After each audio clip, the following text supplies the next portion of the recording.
sky, and kings shall deceive. We have come into the night, thunder and rage and war a night. We have come into the night, thunder and rage and war a night. We'll fight for kings, for Ragnarok. Drink her up for Ragnarok, drink her up for Ragnarok, drink her up for Ragnarok. Welcome to Valhalla. Drink her up for Ragnarok, drink her up for Ragnarok, drink her up for Ragnarok. Welcome to Valhalla. I can feel it in my veins, the warrior inside of me. Drink her up for Ragnarok, drink her up for Ragnarok, drink her up for Ragnarok. Welcome to Valhalla.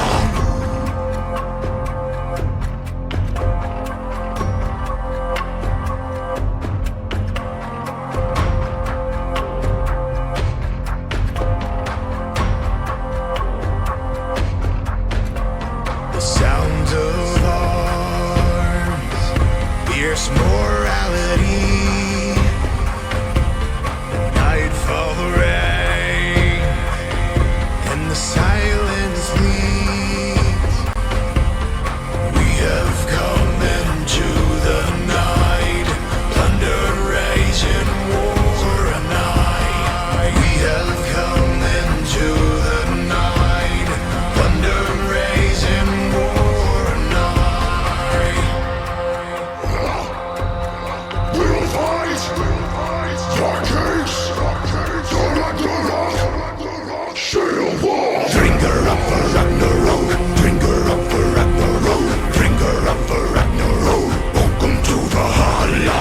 Drink her up for Ragnarok, drink her up for Ragnarok, drink her up for Ragnarok. Welcome to Valhalla.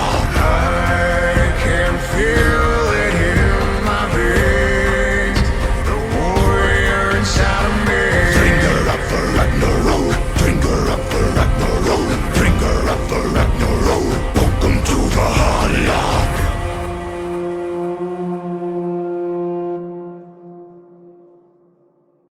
Oh, we bop it. Welcome everyone to Valhalla Esports, Week 4 of Season 4. I am Hailstorm, and I'm joined by Matthias and Malco. How you guys doing? Let's go. Let's I'm hyped for go. this. I'm big hyped. You guys gotta understand. Tonight we got the battle of the boy bands going. We have the Unga Bunga team fight team versus the other Unga Bunga team fight team. We got Bomba Bros versus HYG. We got Delicious Casual Plebs, Bomba Evbot coming in the mid, Wheel Poco Classic on the ADC, and Too Good for Lima on support. And then we have the classic lineup for HYG: Perfy, TJ, Bonkers, Jeffrey Crazy, and Marbra. Is there any of the matchups you're looking forward to in particular, as we have the clash of the boy bands?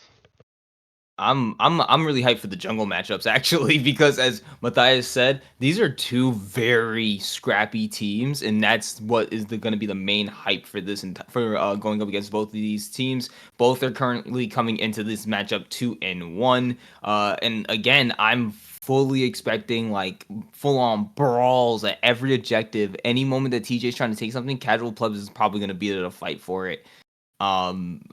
This is gonna be I honestly think this is gonna be a fun one to cast and a fun one to watch. Yeah, I'm almost always looking towards bot lane. You got Jeffrey Crazy and Marbra, which is such a fun bot lane. They've been playing a lot together. And then you got Will Poco, who's just such a strong carry. I'm excited to see what this is. I guess off just the face of it, I might be slightly leaning towards the Bomba Bros, but I'm excited to get into it. Honestly, I don't know what to expect.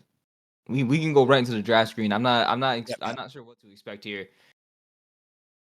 Keeping it nice and quick, as we see HYG has blue side, the Bomba Broskis. is on the red, and we already seen these first bans come in every so often. It's going to be the Zac for HYG as their first ban, and then the Nocturne as the second, as the ban for Bomber Bros. Second ban for HYG is going to be the Jinx, and then we see followed up Ari from Bomba Bros. These are actually some really nice bands I like to see here. Not even just like picking against people, but also like, well, there you go. You got a little bit of a pick there with Yeah, the yeah. Gragas. But You got generally, all these champions really strong. you got two bounce houses knocked away from Bummer Brothers with the Gragas and the Zac. Both of those champions looking really good right now. Jinx is just such a safe carry. And you got a lot of good assassins banned away from HYG here with Nocturne and Ari, and then also the Vi, those big engage champs. Then we get to see HYG lock in Nautilus first pick here. What a great support to blind pick. Please ban this champion from this league. I hate this champ so much. And it's not even I don't hate it because it's bad. I hate it because of how good it is. And that's the same thing as with Trundle. I can't stand either one of those two champions. Ban them, please. I feel like every week, whatever gets first picked, you're like, please ban this. It's either Volibear, Trundle, or Nautilus. I swear to you. And it's always one of those three. It used to be Maokai, and now it's just like, nope. But we do see Bomba Bros following up real quick with the Zeri Leona. The bot lane officially picked up for Bomba Bros. Yeah, absolutely stellar bot lane right there. Zeri's got a lot of self peel. Leona's got tons of engage. That's an easy one to walk into the Nautilus. Not too many easy picks there for the setup. But we got Lucian, which is great mobility into this Zeri Leona combo. Hopefully down he can get some of that burst damage down with Nautilus and really shave up the lane. But late game, Bomber Bros games with the Leona and the Zeri is looking real strong. Lucian's got to be pretty proactive in this bot lane. This bot lane said, y'all want smoke, and they're bringing the whole barbecue now because they're picking up the Xin Zhao. If you're looking for a brawly as hell composition, HYG is going to deliver. And if they're playing towards that bot lane, this is going to be absolutely absurd to see them start to get ahead on. I really hope they can try to make something happen in the early game and transition it beyond then. Yeah, only showing Zeri or only showing Leona as the melee character for the Jinzhao is pretty strong. I like that so far, but Ivern picked up here the complete opposite type of jungler. But you still get to see some cheeky early jungle plays with the Ivern to maybe slow up the Jinzhao a little bit. I think that's going to be a lot more dependent on like how well the mid and supports are able to roam for Bomba Bros. But I do see the Ivern basically making a 5v5 turn out of nowhere into a 6v5. Can definitely turn the tide of a fight. And we do see more bans coming out as Bomba Bros ban out Victor. HYG is going to ban out Vigar. Renekton going to be the final ban for Bomba Bros. And HYG here, they are going to ban out the Talia. Very, very nice bans towards the mid and top sides. And now we're going to patiently await the next couple picks as we see a Vex come out from the Bomba Bros. So they're gonna just save that top laner. They really want to get that counter pick for possibly probably one of the stronger roles right now in the meta. Yeah, you see the Renekton ban away from the top lane, so you're feeling like the Bomber Bros is going to go some kind of top tank, somebody that Rennie can't just straight up bully out of lane. Or somebody that Rennie could bully out of lane that they're trying to save up there in the top lane, a little more passive top laner. I like the Oriana here a lot. We got the Xin Zhao for the send it on the bombs and Nautilus, which I think is real smart. And if you're looking about how they're grouped up, Vex going in, Leona going in, the auto attack from Ivern sending somebody in. I think it's a good spot for Oriana and Jax. Again, Oh another great ball man, delivery system right there. HYG's team is looking I pretty love their stout comp. as far as the mid game goes. They got Jax and Oriana for some late game scaling for sure, but Lucian's and Zhao should be able to put our hurting on here in the mid game. And then the Alawi. Oh man, this is going to be. I'm already excited for this game. I'm extremely excited for this game already. I'm Just gonna go ahead. look at these comps. Just look at these comps. That's all I wanted to say. Just look at these two comps right now, and just tell me like you're not expecting like a full bloodbath in this upcoming game. I'm gonna refer to our resident top laner here, Hellstrom, on the Rennie versus Alawi matchup. I thought Alawi had an advantage on that, or is that a skill matchup that Rennie can just kind of roll over somebody? For Renekton, um, I think if he can dodge the E, which he has some dashes, he can do pretty well. Yeah, I haven't played Renekton or Alawi myself much lately, so I don't know how it is currently. fair enough. I feel like it's alright in the Jax. You should have the push. Jax does have safety to get away from the ult and everything, so I don't think it's too Right, bad right, either way. right on, right on. I like Oriana and Vex. Vex tends to have a pretty decent time against those control mage mids. Yeah, I'm excited, Malco. I'm ready to get into this. Who you got for game one? I'm gonna have to go with my trusty boys on HYG. I honestly really love the composition that they have going for themselves. And not only does it have the ability to really work with the Oriana, like you have literally three different ways to deliver that ball Yeah, immediately into the middle of their team. All three of those members want to be in the middle of their team and trying to disrupt and get onto their squishies. So I think they have such a very disruptive team fight, and it isn't as skill shot reliant as I feel the Bomba Bros will be. So aside from the fact that Alawi can potentially 1v5 later on in the game, but I got to give it right. to HYG for just composition wise, how much more easily it is to execute. I feel too.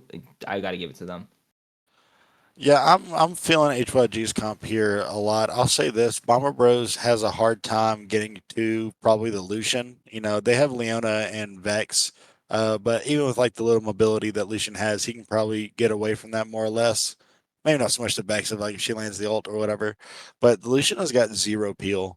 And Bomber Bros does have and Ivern as kind of an enchanter role. That's a little bit that's filling that slot a little bit better than Oriana is in this particular matchup. And so I think late game Bomber Bros would definitely take it, but I absolutely see every potential here for HYG to get a snowball lead going and force something for sure. As long as if they manage to snowball themselves in the early game and transition it to Yeah, the mid game, they probably could win it by mid game before the Bomber Bros are absolutely. able to Yeah, roll I over and stomp totally them. see that happening. Yeah, they got a scary team that can force a lot of objectives. With that We got said, let's three go ADs. ahead. Yeah, go ahead. I'll keep talking while we go into this, but we got three ADs. We got Jax, Zinzao, and Lucian to start burning down objectives and Baron and whatnot. There's going to be a lot of ways to just roast these objectives alive.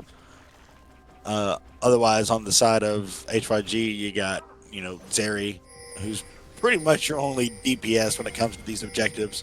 So I imagine these jungle fights will be in a higher favor of, HYG here rather than Bomber Bros. You know that like TJ is the type of jungler who likes to really play towards these objectives in general.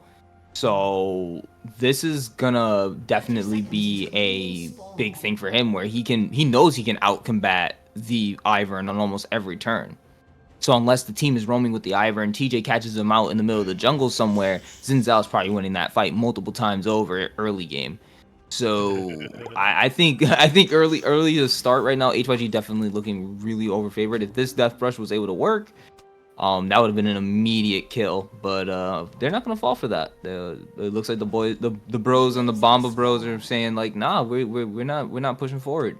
We know better, but they I'm actually Yeah, surprised it didn't invade. Both teams actually have really big invade potential. I think that's why they did it. It's just to keep it from de-escalating so quickly. If I were HYG, I probably would have forced it. But if Bomber Bros picked up on that and they went for that 5 stack like they just did, I think I could see that going pretty south for HYG. So rather just get ahead the hard way, the normal way. They were My they were bad. hoping Thanks, for Tailstrom. they were hoping for they were really hoping for that early that really early game snowball. Like I feel like they play the Death Brush a lot too, and that's probably why Bomber Bros knew not to like press forward because they were like, oh yeah, HYG is probably gonna try to Death Brush, and they picked a real nice Death Brush comp they could have definitely done something with if they were able to catch out one or two members. Yeah, one thing of note here is that we don't see Aftershock on the Nautilus. We see Glacial Augment, which is what I'm a huge fan of. I fucking love that Keystone. And, Aftershock on Luna does make a lot of sense. She's just going to be frontlining. But that thing right there is going to provide a lot of distortion for the damage of Bomber Bros here. I love honestly, I actually love that. Glacial Augment is way more annoying as we see a little bit of an engage. A fight going on as Zeri goes over the wall. Wheel Poco is still able to dish out a little bit more damage. Didn't force any sums out of either side, but definitely I feel like I really do feel that HYG has the advantage early, but Casual Plebs already being here first to the gank. Ignite used, Flash used also by Marbra. They're still on him. That's going to end up being it. Zeri able to get the first blood as he continues to walk away, but Nautilus able to return to kill. Flash away, trying to E, can't get away. Double kill going over to the Bomba Bros ADC, and it just took that first gank from Ivern, as we do see a little bit more fighting going on between Evbot and Bonkers. But yes, the Ivern ganking first led to the first blood, and overall double kill going to the Zeri, accelerating her just a little bit more. Yep, that's super spicy for the Zeri. Ooh, Jack's not landing that counter-strike there was certainly also spicy. If she landed the Q there, I wouldn't be surprised if Delicious flashed in to try to get like the enhanced auto or something. Yeah, with this crop turning, I absolutely believe that. But Zeri getting that double kill, starting out the Noon Quiver, and Lucian gets a long sword. Ooh, but Nautilus landing an insane hook, causing the flash and Vex. This is what I mean. Nautilus is just going to be everywhere. Just fully expect it. It's just roaming Nautilus. That's what he does. And that's what Marbra is really good at, too. He's really good at playing those those supports that do roam. And does, finds his windows and never, his ADC is usually in a good spot, when he does do that. Just very smart about his roams. Honestly, and that's really good to have from a support. And then it's also, though, more important to know that your AD carry can play safe enough to not allow themselves to die. And Jeffrey Crazy's proven that multiple times. Wow, these hooks landing consistently, and Jeffrey Crazy following up with the damage behind him, even if it's just on Lima. Taking away some of the HP bar from the Leona at the very least makes it harder for her to know when to engage. So that's actually decent target. Because now you take her out of the fight basically at half HP. Now Wheel Poco has no real complete peel. And Nautilus is hunting. These hooks are insane, man. He is hunting for him. We see Lucian step up there, taking a couple autos that he probably shouldn't have, going for a little bit longer trade than he should have. But Nautilus and the Glacial Augment are doing a lot of work right now, keeping the Zeri from running over the Lucian or Nautilus too much. Keeping that lead down. Which certainly I did. We did see she start Cole, so that item spike will continue to rise as she completes that item. And this is probably the one thing you should be worried about as the side of HYG is if this Zeri gets absolutely ahead, what's gonna happen? And because this bot lane was made to basically play to scrap, and then you want to be trying to have your jungler come down and maybe get something done, but that's kind of now no longer the plan. And now we do see Bomba Bros being the first to the Drake even. Yeah, you see what they're doing though. They got 3 basically 8 AP champions using their autos to take this dragon. This is taking forever. Where the Rift, I think Grubs are being taken up. Yep, Void Grubs are being taken up towards the top side. So they're going to just trade these objectives. I feel that Bomba Bros really would benefit from just having even just the one Ocean Drake. So... But hey, a trade for Grubs for Drake, I think is a pretty decent trade off each end of the map, and then you're gonna be able to start pushing much more into them, especially with the Jacks. Yeah, if you're a Bomba Bros here, it's certainly ideal to get your Zeri fed. That's the one thing you need. That's your really only source of DPS on the team. Like, you have Alawi, but she's gonna be a top lane for a long time. You want that Zeri fed, and she's certainly well on her way. Yeah, this is where, I mean, it's only a 600 gold difference right now, so I feel both teams are not really feeling much pressure at the moment. HYG still have, they still feel it in here. It's still it's just a relatively even game, so we just gotta, be patient and just wait for something to explode. No doubt, you don't see too many, Jeffrey Crazy caught out a whole lot of damage being dropped. Hook being landed on the Wheel Poco, ignited down. But it's not going to be enough to scare Jeffrey Crazy off. Exhaust dropped onto Lima instead of onto Wheel Poco. Caught in the middle, Jeffrey Crazy killing spree for Wheel Poco. Bomba Bros bot lane looking good. Yeah, Lucian, we saw him out of the wave a couple of times there. I think there's some miscommunication between Crazy and Marbra there. Ooh, but we see Oriana trying to go for nice the win Oriana, on but the Vex. Ivern is just here out of nowhere to try to help. The auto's not going to land, and instead you're just going to keep taking the damage from the Ivern. Ivern just going to be able to take it flash, forced out by HYG Bonkers, or by forced out of HYG Bonkers by Casual Plebs. And that's gonna look really unfortunate. Didn't have the damage there to take the Vex in return. Oh, but here's TJ here, ready to help out his bot lane. Immediately goes in Jeffrey Crazy, but the level 6 from Will Poco gonna go ahead and start dishing out some damage, but now he has the culling land. So many bullets! Get those kills! TJ gonna end up taking both those kills, but it's still gonna be a nice little shutdown, and it evens out the game immediately. Ivern now decides to come down to try to help out his bot lane, but you came up a little too late. TJ though gonna end up losing his life to the Ivern and giving up some extra gold to him.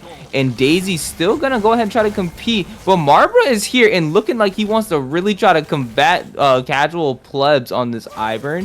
Vex is here though, able to root, lands the ultimate, goes in, boom! Evbot fears him to death as Marbra goes to the gray screen.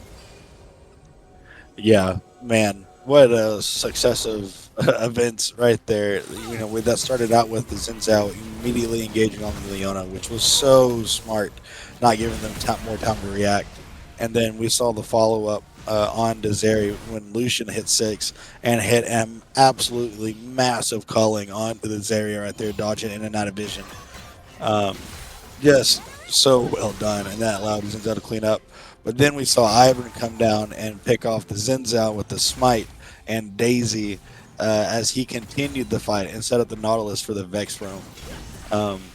Well done on Ivern there to string out that fight and make that decision. But, I mean, like you said, it's just an absolute bloodfest back and forth. But this area does come out 3-1. Lucian did not pick up a kill. Nautilus picked it up, but we do see Xin Zhao with the double kill. Yeah, that's unfortunate to see, is that he wasn't able to secure those couple last hits. I think that should have been a little bit more of a communication thing. Maybe TJ could have backed off from the Zeri, maybe helped get Jeffrey Crazy a little bit more ahead. But it was pretty tight. They were fighting for their lives at that point, I think. Yeah, that's the only unfortunate thing, is that you can't really make that choice. So I'm sure no one's blaming each other. But, like, hopefully they can just start to turn this bit around, as now we see Bomba Bros with the first sufficient gold lead at 1.7k, and they are also on these grubs. We thought that they might have the better fight here. Perfy and TJ just waiting. Ball delivered. Goes in. Both the Jackson and Zhao just in the middle of everybody. And you see first Perfy going to be able to take out Too Good for Lima as they're all in the background. Going to force out the flash from the Vex in the background. But Bomba Delicious is going to be able to take out Perfy. As we see the Evbot goes in. Double kill from the ultimate as it was used by Alawi. And the kill confirmed from Evbot as he also secures the double kill onto the mid laners. And they are still able to continue to take these grubs. 2 grubs going to go over to the side of Bomba Bros. 4 of them over to the side of HYG, but overall a massive win for the side of Bomba Bros, as they only lose 1 member for the side of, I believe, 3. So that does not look good for the side of HYG right now. Yeah, that was really close. They had the synergy with the Jax and the Oriana ult right there, and man, they were just a hair off from absolutely, getting the knock up into the stun right there. But the Alawi ult inside the Krugs, along with Ivern and Vex AoE, it was just too much.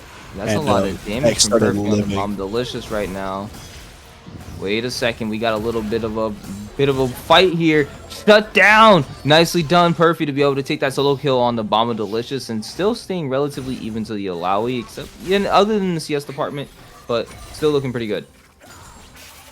Oh, lands the Xin Zhao now going in onto Vex, gets feared. Ultimate lands, going in. Nicely done. Marbra has to juggle around the turret aggro, but shut down as the Ignite ends up taking the Vex's life. Marbra now getting that kill. Oh, yeah. We're seeing the Marbra carry now. He's the real carry now. Getting 2 shutdowns onto the Nautilus. But like you said, it did kind of swing the gold to just, 1.2, 1.3k difference. Or 2k gold difference now after that long fight. But we see second dragon picked up for Bomba Bros, as well as 3. I believe they split the Krugs. Is that right? Yeah, they actually end up splitting the grub. So it's 4-2 in HYG's favor. 4-2. Okay. So, I mean, the gold lead isn't completely surmountable. It was just a little bit ago, but now it's sitting at just about only 2.3k.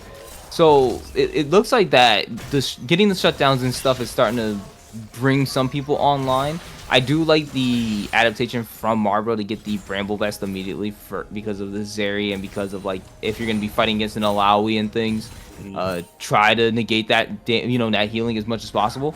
Hold on, TJ ends up catching out F-Bot here, flashes in on top of him. Vex, I don't think you can fear him away this time. Bonkers gonna be able to secure that kill, and that's gonna be another one going over to the side of HYG. They're starting to turn themselves on now, and we have Perfy immediately engaging on the Bomba Delicious, feeling like he could go ahead and take this fight. Ultimately being used by Bomba Delicious, gonna go ahead and try to chase him down. We do not see much more going elsewhere, but now he's continuing the chase, and Perfy having nowhere to go, trying to escape the Alawi, able to dodge out, flash from the Alawi, counter strike up and open, trying to go ahead and get more, but we see Jeffrey Crazy open up fire as the culling comes out, trying to fight for his life as Wheel Poco's able to take him out. But Wheel Poco, you're all alone, you don't have anybody else, you're trying to do damage to somebody, and Marbra once again is able to secure another kill onto the support. And we didn't see it, but topside, Perfy got away. Oh, but instead of trying to just stay alive, he decides to go ahead and fight, jumping back to his turret as he decides to, just limit test himself against this Alawi. Yeah, certainly. Limit testing is a great word for that. That's the only reason he goes back in. Before the whole fight started, I wanted to make a comment on the Ivern triple item, 5% cooldown item. I guess he builds into all of them eventually. That's just really funny to see on a matchup. But listen, man, those things they definitely. Oriana missing her ult there. That's so unfortunate. He was trying to bait the Vex in, and it just didn't work, unfortunately. He's got the right mod. He's got Gunblade, and because Malignant doesn't give any kind of health. Ooh, we see the TP coming in from the Alawi. Yep, you might want to get out.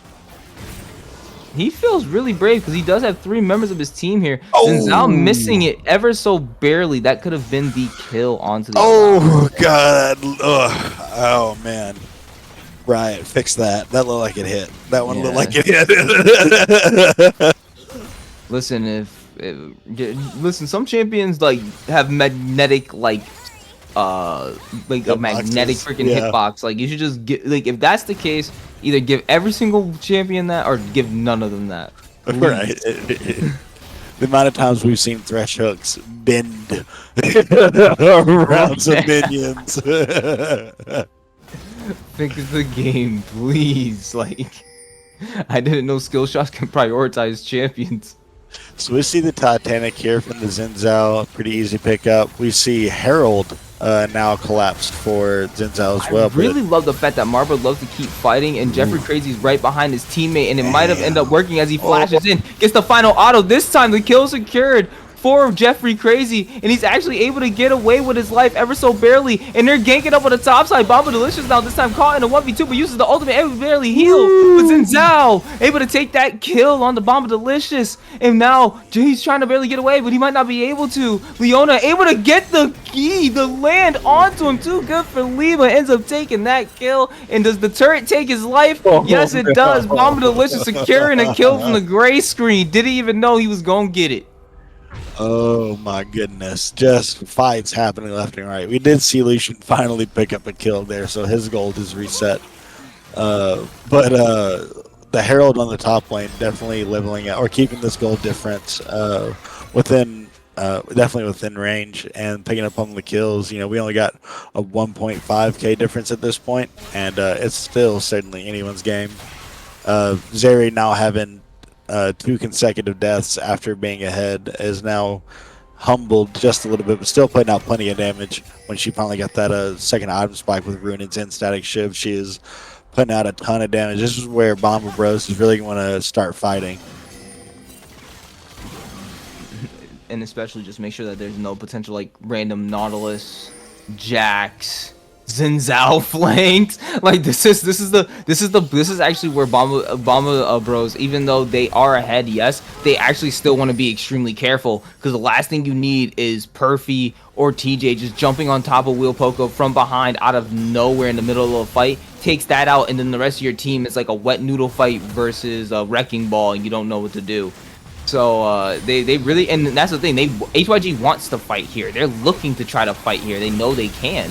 Leona ultimate comes out. Perfy jumps right in. Counter Strike activated. Big ultimate coming out. But this is how the other fight ended. How is it gonna end this time? Bomba Delicious barely alive as the ultimate's able to keep crashing down, but Perfy's able to end up taking that kill. Barely alive as he ends up taking another. Actually, no, I was lying. As that was the Oriana that ends up taking out Too Good for Lima, but the Zeri was able to take a kill off in the back line, and that's barely the Drake. Also about to die. Barely any health. Red team ends up taking that, and we do see flashes used and people having to get away from that fight, but Zeri barely alive, and no one's gonna see her. She gets the back for free out of all of that, even though it was an overall one fight for the side of HYG. Unfortunately, they couldn't secure the objective. Yeah, I mean, end of the day, that was a 1-for-1, I believe. And then Bomba Bros got Dragon there, so that's third Dragon by 18 minutes. They're doing a very good job of staying on top of those, making that Dragon threat real by giving over the Herald. Soul Point, threatening Soul Point here at 25 minutes coming up is going to be a very big problem. I was gonna say it feels very annoying that when you're an early game team, but a team is playing more early game than you are in a way. Like every time that there's been engages from the side of HYG on the bot side, somehow, some way, Will Poco and Too Good for Lima have been able to negate them and also counterattack right back, as well as Ivern being places much earlier than what TJ was probably expecting for casual plebs to be. It's just like, well, you're an early game team now playing against a team that's trying to accelerate much faster than you, and they're succeeding. So right now, though, we do see them mitigate a lot of that goal lead, and going into this mid game now, we have another fight as TJ able to land that onto the not to the right target. He did not want to land that onto the Leona. He was looking for Will Poco, and so that's going to immediately negate the fight. Instead, Too Good for Lima decides to go right back in. J4K able to land a lot of damage. Leona ulti not landing anything as the culling is just being completely eaten up by Daisy in the background. Too Good for Lima able to take out TJ in the middle of that is now big ultimate, but still another kill going right over to Will Poco. Even though that ball immediately into Ori ultimate was so well done, it was still not enough as Bonkers was now just having to retreat. Yeah, that was a very spicy fight. The Ivern bushes granting the vision there. Hold on. Too Good for Lima caught in between two different people, but as well as Bomba Delicious is now here to try to go up against Perfy. Perfy deciding that he's going to just back off instead. No reason to continue the fight as the Vex ultimate did miss off ever so barely.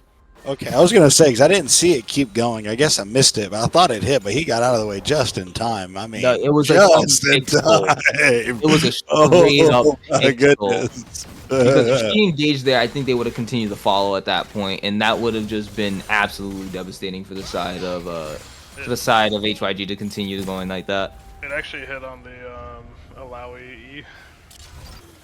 Oh. That's a bug? No, you can hit that. Oh, he pulled the E. Oh, that's wild, actually. That is wild. I've never seen that interaction. That's so funny. That's actually crazy. Is she an ulta to that thing, I guess? I think so. Yeah, it's a champion. Yeah, fair enough. Like right after it hit, so he had a chance in it. Gotcha. That's so gotcha. Okay. Neat. Okay. I was like, I didn't see it keep going on the map, but I thought it fucking hit. Oh, that's funny. Yeah, Nautilus more than happy to bait this out. But yeah, like you said earlier, the culling eaten totally by the Daisy right there. I mean, that's so much Lucian's damage and as far as burst goes in these fights, and was absolutely tanked by a minion, by a glorified minion on the side of Bomba Bros. The 5v6 is what I was worried about during these, you know, that extra teammate, just Daisy. Like, even if she doesn't get anything off, she's just there. Oh, and Marvel are looking for all of these, but there's not any damage for them to do anything, so I don't think this 2v2 would be a very favorable one. Easily able to stall, but just still looking for these fights no matter where he sees them. He's just trying to establish dominance. He's like, hey, I know you're there.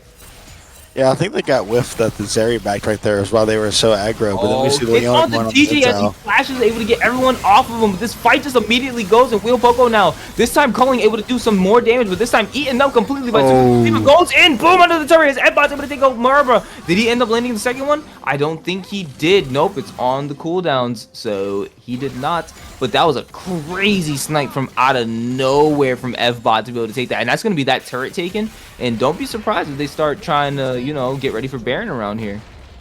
Yeah, Oh, HYG also, is. the Drake is coming up in 19 seconds. Never mind. They're going for the soul. Way more important to them at this moment. Yep. HYG is not respecting these Iron Bushes. They're setting up a lot. They're just letting them get way closer than they normally would. Oh no, TJ in between three. You do have your Orianna here to try to help. Holy Bonkers shit. though, able to help with that kill, but TJ ends up losing his life either way. But they get another one, double kill going over to the Orianna. But even though Perfy had to die on the bot side, now Will Poco's here. But he ends up losing his life to his enemy. 80 carries the shutdown. Finally goes over to the Lucian for the first time in the game, I believe, and it's going to be. Now, Fbot caught in between, takes a turret shot. That's going to be enough. Bonkers, unstoppable, no. 5-1 Orianna. Oh, Bomba Bros got really greedy there, but well done by HYG to fight that the way they did. They spaced it out well. What's incredible to me, it was the Sundered Sky Titanic along with the Orianna ult. The amount of AoE damage placed on 3 people right there was actually so impressive with the amount of abilities used for a couple auto attacks and an ult. Absolutely cleared more than half health of almost everybody on, or 3 members of Bomba Bros right there, and that really changed that fight. That looked like an easy pick away from HYG. That had to sting. That had to sting for the side of Bomber Bros, who they've been playing these counter fights so well. And just to like, that was also Iron's first death and all of that too, which is very interesting. And it's just like, now they're like, I think HYG just needs, I always say this and I always make this reference, but it's like a fighting game reference where it's like you kind of need to download your opponent and see how they're playing before you can actually get into the game the way you want to. And it's like right there, oh man, so close to landing that right onto Wheel Poco, but they're still able to secure the scuttle. But they're not going to allow the setup completely for free, as Perfy is now fighting against in the solo dolo. But Casual Plebs is here to help as I was top laner. You're caught between 2 members now, Perfy, and that's going to be the Alawi ultimate drop. And I think that's also going to be the Jax drops, as Bomb Delicious able to secure that kill with a little help from the Ivern. Yeah, I'm not sure Jax ever beats the Alawi right now, especially in the 2v1. That's really tough. The vision game, again, coming in to benefit Mama Bros, really benefiting off of this vision. Yeah, it's actually kind of it's hard to watch a little bit when you just see them make like one really good play, and then it's like it's really funny. You see HYG make a really good play, and then Bomba Bros is like, hey, how can we do one slightly better?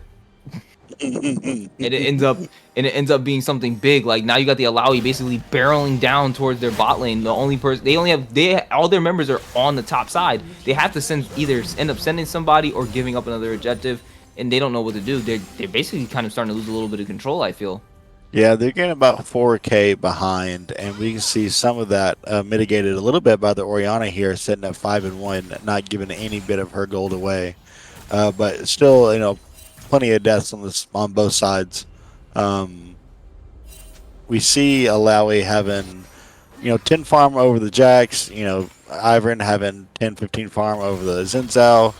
Then we see Zeri having almost Flame Horizon Lucian here, and that is a vast amount of where the gold is, with the 4 extra kills on top of the almost extra 80 CS is definitely where all of Bomba Bros efforts are into right now. And I know for them it's probably pretty hard to sit here and like just kind of watch that just escalate a little bit more, as again they do have decent, it's not like the team fights are completely bad, and they're actually doing decently well in the team fights when they actually do happen. But even when HYG gets an optimal team fight or something that they want, they still somehow end up falling behind later on. Whether it's the sustain from the Ivern, the extra teammate in the Daisy, or just in general the fact that he's really ahead. Whoa, caught in the middle, immediately sniped from the side. F5 able to take him, but that's a big Orianna ult, able to land on the so many, Culling able to get him, and they immediately go back in. Casual Plebs able to get taken out by the Lucian, but HYG they end up returning 2 kills over to the side of HYG, as both the bot laners from the side of HYG get taken out. Yeah, unfortunately, you see. Oh, so sorry about that. Unfortunately, you see a little bit of a melee illusion right there, which is not how that champion is normally wanting to be played. But we see Jax here going absolutely ham on the Vex Able to in the actually, midst of the Alawi. but without the life steal, not gonna be able to really get away. Oh yeah, I forgot. You can just war jump, right? Can't forget about that. That's a whole mechanic, guys.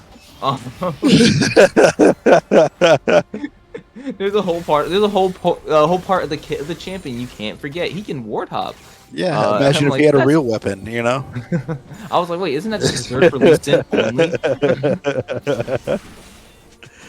But again, yeah, you see, the gap, at most it was 1 point, or at least it was like 1.5K at one point, and then it went to 2K, then it went to 4K. So, I mean, they are slowly getting ahead of what their late game team wants, but we see Zeri now 4 items on the Zeri at 28 minutes.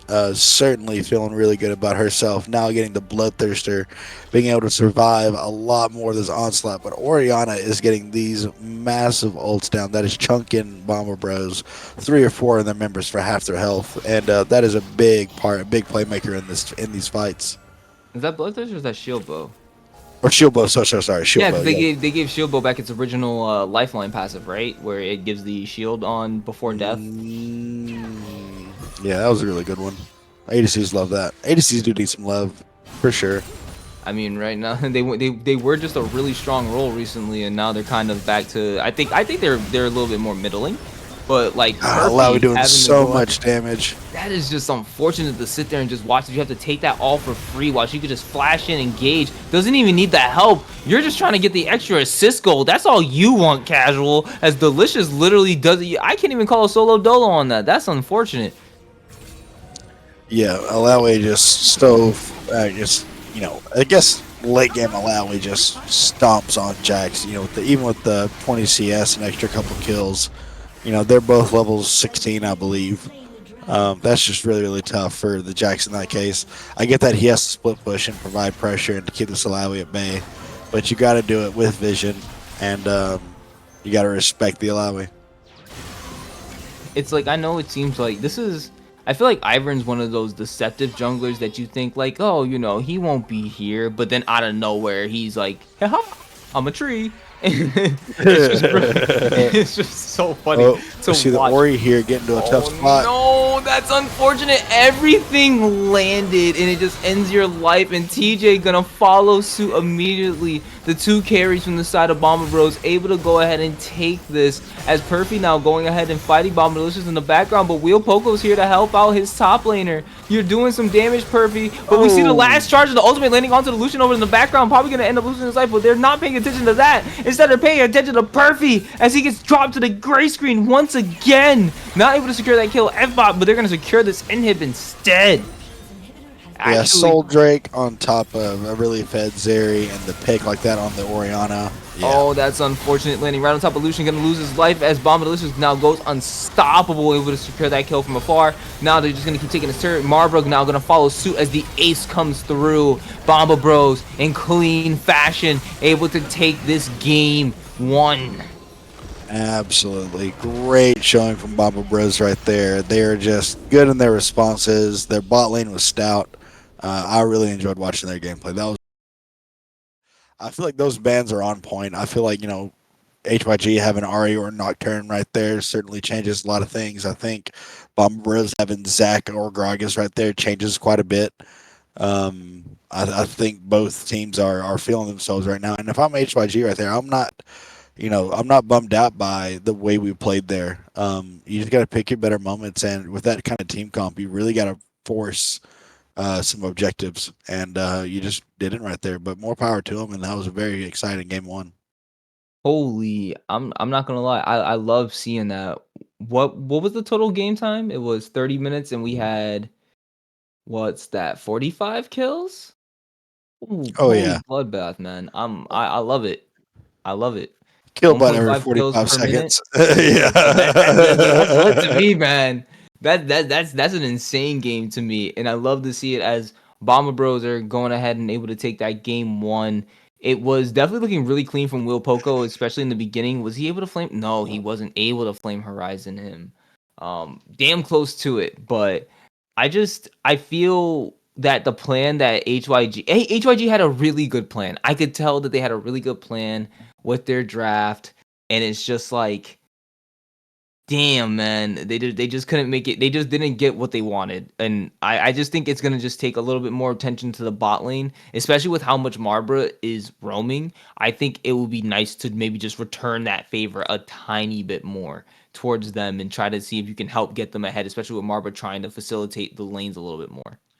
Yeah, with that kind of comp, you'd expect HYG or you expect TJ to kind of hover bot more, but Perfy had his hands full in the top lane, and again, the Ivern was just a presence everywhere, and Yeah. that was just a really really good game. If I'm HYG here, I'm thinking, I do probably get rid of the Zeri just because it's such a safe pick and such a scaling comp for that team. They got two really big frontliners. They got an assassin that does a ton of damage. They got a great enchanter in the Ivern that provides another tank, and Zeri had no worries most of that game.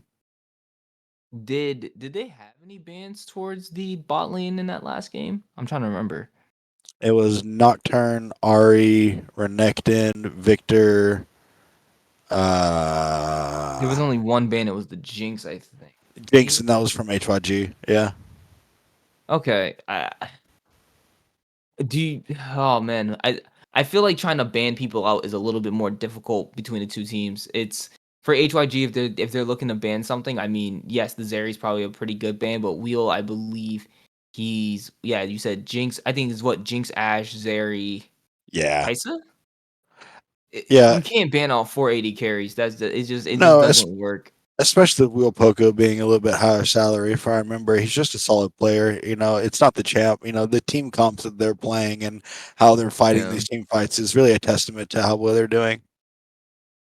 I think if HYG is to win the next one, it's just gonna take a little bit more of them playing to playing to their specialty and just really being on the gas. They like to we saw it. Both these teams wanted to scrap up. Both of them put the gloves on and they were really punching at each other. Oh yeah, So like and I think what's more important is from the HYG end is just to keep, if you're going to push the gas, don't let yourself go. If you were thinking about that invade, go ahead, yeah. push the Go ahead and invade. do If it. you Yeah. right, just do it. And even if you don't find anybody, get that vision early. Do whatever it takes to make your early game easier for yourselves.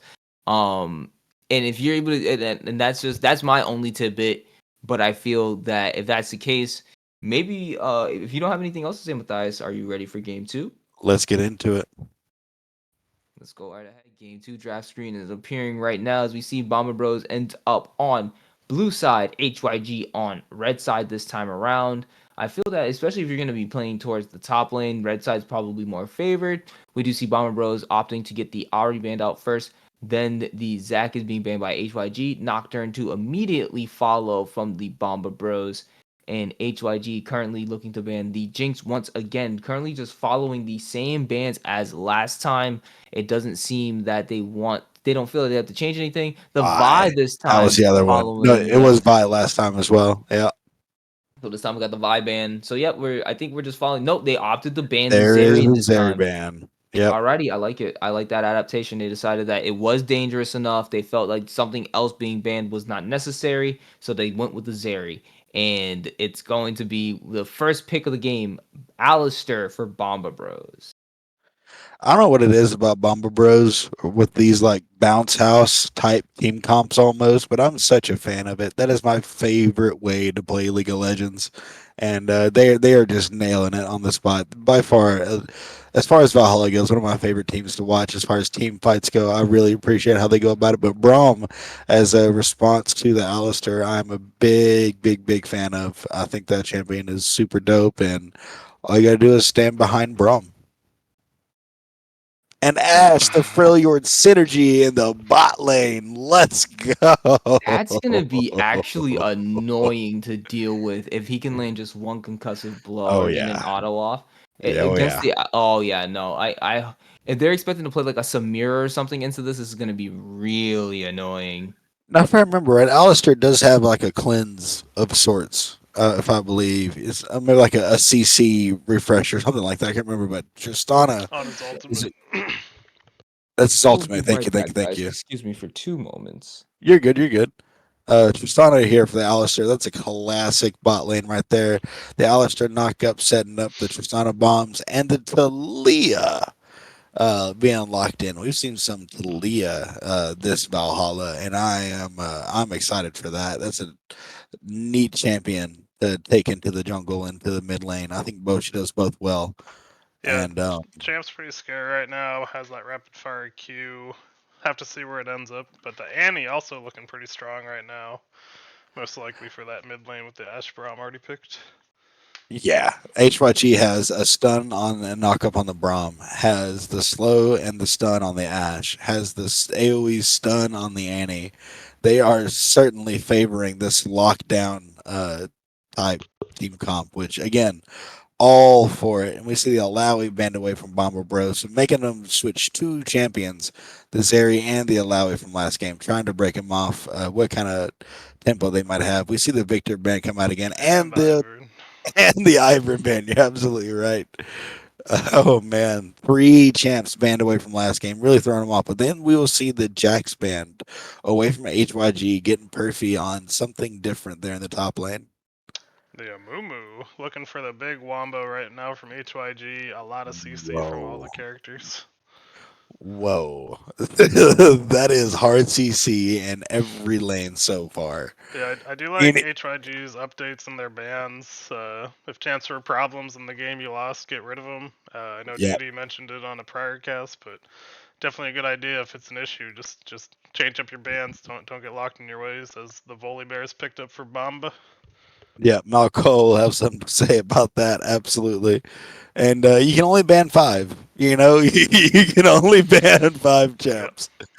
And that's pretty tough. Then we see And the Volibear Trundle. and And Trundle. another one that I want gone out of the game. Go away. Both these champions. It was like Bomba Bros just knew I was gonna be casting. And it's like, yep, let's give him this one, guys. It's all it's just missing is Nautilus. That's all it was missing, and that would have been amazing. And But we we see do see this the set. set locked in. So yeah, Malco, you coming back in. We see Volibear Trundle, which I imagine now that is Talia mid with Volibear Jungle Trundle top. Or I guess those two are interchangeable as well. I think that would Um, make the most sense. yeah, Volibear Jungle Trundle top. Trundle top into the set probably tracks as far as like a blind pick solo laner. Then we got Volibear into the Amumu. But then we got HYG with Braum, Ash, Annie, and Set. That is a ton of lockdown. Multiple champs have multiple forms of CC besides the Annie. I'm very excited to see. I love this adaptation from HYG coming from last game. I think this shows more of their natural playstyle, which are these mid game big team fight comps, and that's what Bomber Bros is clearly excelling at. Now, Malco, tell me a little bit here. We can get into the game already, but what does Bomber Bros team fight look like? Are these is this the split push comp now with the Ball Bear and the Trundle? Oh, And you they're know, yeah, definitely like potential. I wouldn't be surprised if they're gonna be playing like a 1-3-1 with the Talia Trundle split and the jungle bot lane in the mid just to try to hold things down and absorb any pressure towards against basically the 5 man that literally HYG wants to play. So they're going to be trying to split them up as much as possible. And I think if Bomba Bros does that successfully, they'll end up winning the game because, again, HYG's team wants to play team fight versus Bomber Bros, where they're kind of like, we kind of need to split things up and see if we can kind of get the pressure away from us no matter where we're at. So it's going to be on how well the split push is going to be from Bomber Bros if they can win this game. let's get right into it. And game two of Bomber Bros and HYG. Bomber Bros taking away the first one with some pretty consistent gameplay to round it out right until the end with the Zeri getting a little bit early. We will see if Jeffrey Crazy and Mobra have something to say about that this time with the surprising amount of lockdown. We do see Guardian locked in for the We have a Guardian locked in for the Braum on Marbra, and then we have Aftershock locked in for the Alistair. Bomber Bros again favoring these tanky keystones rather than the more utility keystones that HYG has been leaning towards with the Glacial and the Guardian. Honestly, that might be their winning factor. They just want to play these. They're okay with only having like 2 real carries on their team. They know that they can win out these team fights as long as they can absorb or mitigate as much damage as possible. So I don't think they have any fears right now against HYG's like full team fight version comp, where they feel they can just absorb all of that.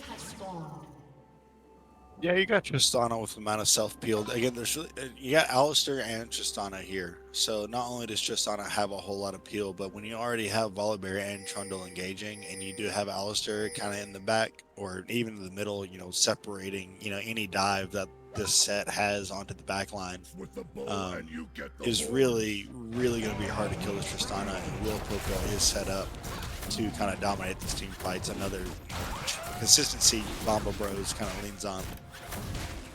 Yeah, no, that's why I was. Oh, my bad. It was fun. That's why I was leaning a little bit more towards the Bomber Bros composition, just because it's like when you look at like how they kind of want to play it. If they play in that same accelerated playstyle, where in the early game the Volibear is like, if this Volibear is able to be a little bit more active, which compared to like an Ivern, if casual players is playing the way he's playing, it's a little bit more scrappy with if he, like, say he goes bot lane first thing and he decides to go scale that way, and he, like, with a Tristana, Alistair, Voli, that is probably going to be a much harder like double kill to come out from overall the 2.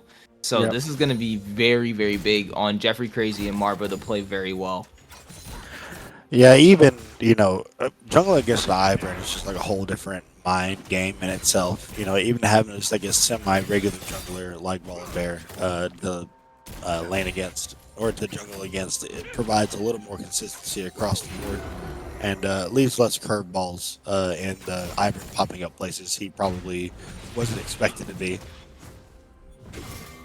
That was actually the most annoying. Like I said, it's just the whole game. It was like, Ivern's not here. I'm a tree, and it, like, I really wish they would just give him like the fiddlesticks like idle animation where he could just like literally like be like a standstill tree the whole time. Like at that point, you just like, that's literally what it felt like, as if he was just standing there the whole time waiting for you to just pop up, and it just happened that he was just top side, and all of a sudden, like 10 seconds later, he was just immediately on the bot side ready for a gank. And that's what's crazy to see casual plebs, like how he plays. He's just always on. But we do see the first real fight going on, a real scrap, as TJ is here first, able to land this on to him with the first bandit toss, first blood going over to the HYG jungler. Yeah, Mumu flashed to secure that Q onto Bomba right there, and that was a really, really good catch. Or onto Perfy, sorry, a really good catch. The true damage coming from the set right there was absolutely massive, and Trundle had a great fight against him. He was probably aiming to win with the cooldowns that set had, but again, Mumu coming in with the stun at the last second, keeping the shield active for a set, definitely secured that kill, and Mumu appreciates that first blood gold going into the jungle. You love to see that gold for yourself, and I think at this point now it's gonna be on TJ to just keep that up. Oh, an immediate engage as they go in, but Volibear is here to try to help as he goes in on Jeffrey Crazy, and this is what I meant. This is what I was talking about. Volibear just being at the right place at the right time. Casual players able to make something work, and returns a kill over to the bot side. What a great gank from Volibear right there, dominating vision. Ooh. Misses the flash pulverize, but TJ is also here ready to help as we get a little cowbell on the bot side. When you're playing Alistair and you're using that skin, you just gotta do it. All right, they don't know that he's there, and it's actually very surprising that they're not backing off at all. Okay. Marbraw's doing his best to try to bait this, but I don't think it's gonna. Mumu does land it though. Could have, I think either way, I think they're safe no matter what. We still got another Mumu Q here, lands it on the Alistair. Alistair has no flash, able to land the pulverize. That's going to be the Alistair's life coming out as he lands the stun, but TJ able to get the second kill for himself for the game, and is now doing something different. Snoozing, emoting, oh man, disrespect. Mumu getting the second Q in his kit was by far like the craziest health update he could have gotten. With the amount of mobility these champs have nowadays and knockback like Alistair right there, he definitely needed an extra engage. I'm so happy for that. And we see Mumu get yet another kill here in the jungle as the HYG secures this dragon.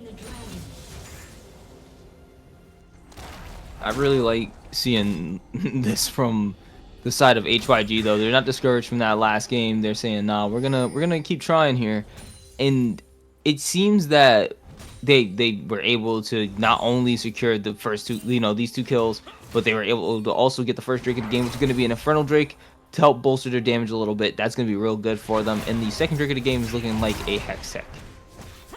All this fighting, jeez. Ooh. Oh, but Casual Plebs is here. The big true damage shield is gone, but here's the suplex. Not going to get the stun. Makes him go unstoppable. Nicely done, Perfy, to use the ultimate so he couldn't get stunned there. No need to use his flash. He's still healthy to fight. Yeah, Volibear just a tad bit late on that gank. Perfy got ult just in time to use it to escape against the Volibear. And Volibear now playing some mind games with the Braum here as Annie comes up to help. But we do have two different fights as Director King doesn't know what to decide on. Decides to go with the mid and jungle versus the mid and support.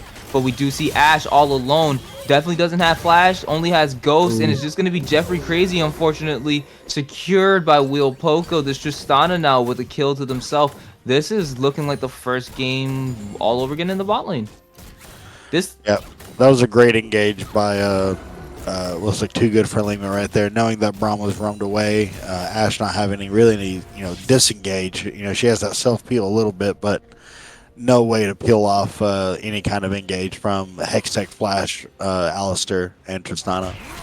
Yeah, it's unfortunate to see, but I think don't count them out just yet, except for when Tristana starts to just knock down these turret plates, and they also have all three grubs. Okay, hold on a second. That's a little bit worrisome. Because if there's anything I've known, I know like turret plating does make it a little bit harder, but I've always noticed like once Tristana hits level 8, it just feels like she can just burst down turrets. Yeah, she gets an item for sure, and she gets all the points into her bomb and whatnot. It does so much damage. We see a great lane gank coming here. Ooh, nicely done. Casual Plebs going right in onto Marbra. They're going to jump in on top of him, keeping his game accelerated. Wheel Poco, second kill secured. Ultimate used by the Volibears. Casual Plebs continues to go in, trying to get him another kill. Double kill for the Wheel Poco there on the side of Bomba Bros, accelerating their lead even more. TJ is there, but it wasn't going to mean anything, as now it's only a 3v1. And I really like to see I like what I'm seeing from Bomber Bros on this end.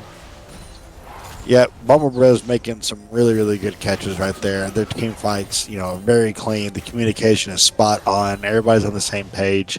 It looks very good. Their communication looks really strong. And when you have such a strong carry such as Will Poco on an ADC right there, when he gets ahead, he certainly knows how to abuse the lead. We do see Talia there, getting the hunting guys, getting a tier. We see Annie with the Sork shoes, prioritizing that mobility. We see Volibear did pick up a kill right there.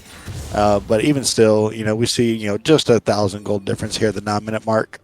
And most of that is probably going to be in the difference between Tristana and the Ashe.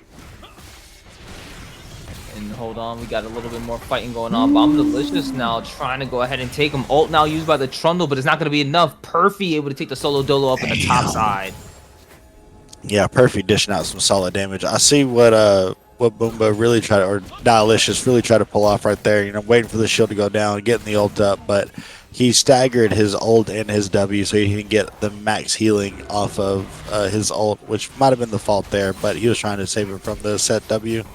Ooh, gonna miss that flash Q. Gonna be able to secure another one, but Casual Plebs now saying that he's got to get the hell on out of here as 3 members decide to jump on top of him. Able to secure 4 total grubs for his team, but that was gonna be at the cost of his life. Yeah, that's probably one you can probably let go. Annie getting a kill right there certainly helps her out. Set getting to pick up the grubbies right there is really good. Again, Amumu getting more camps. We see 17 to 16 as far as the creep goes, so even though Volibear does have to run back in the lane, Amumu is still just a camp behind, just by being 10 CS down. And right now, it's still, a very even game. Oh, here we go. Land one more auto. That's all you need. Nope. Not Yeah, gonna be able to do Ash. it. Probably could have landed the Enchanted Crystal Arrow, but Yeah, it Tristana would. just does too much damage right now. They really have to make this Alistair, super low health to really be able to focus down this Tristana. Her mobility alone makes it a He problem is for right now Bomba getting and Ash. shredded, and she might end up losing her life. Nope.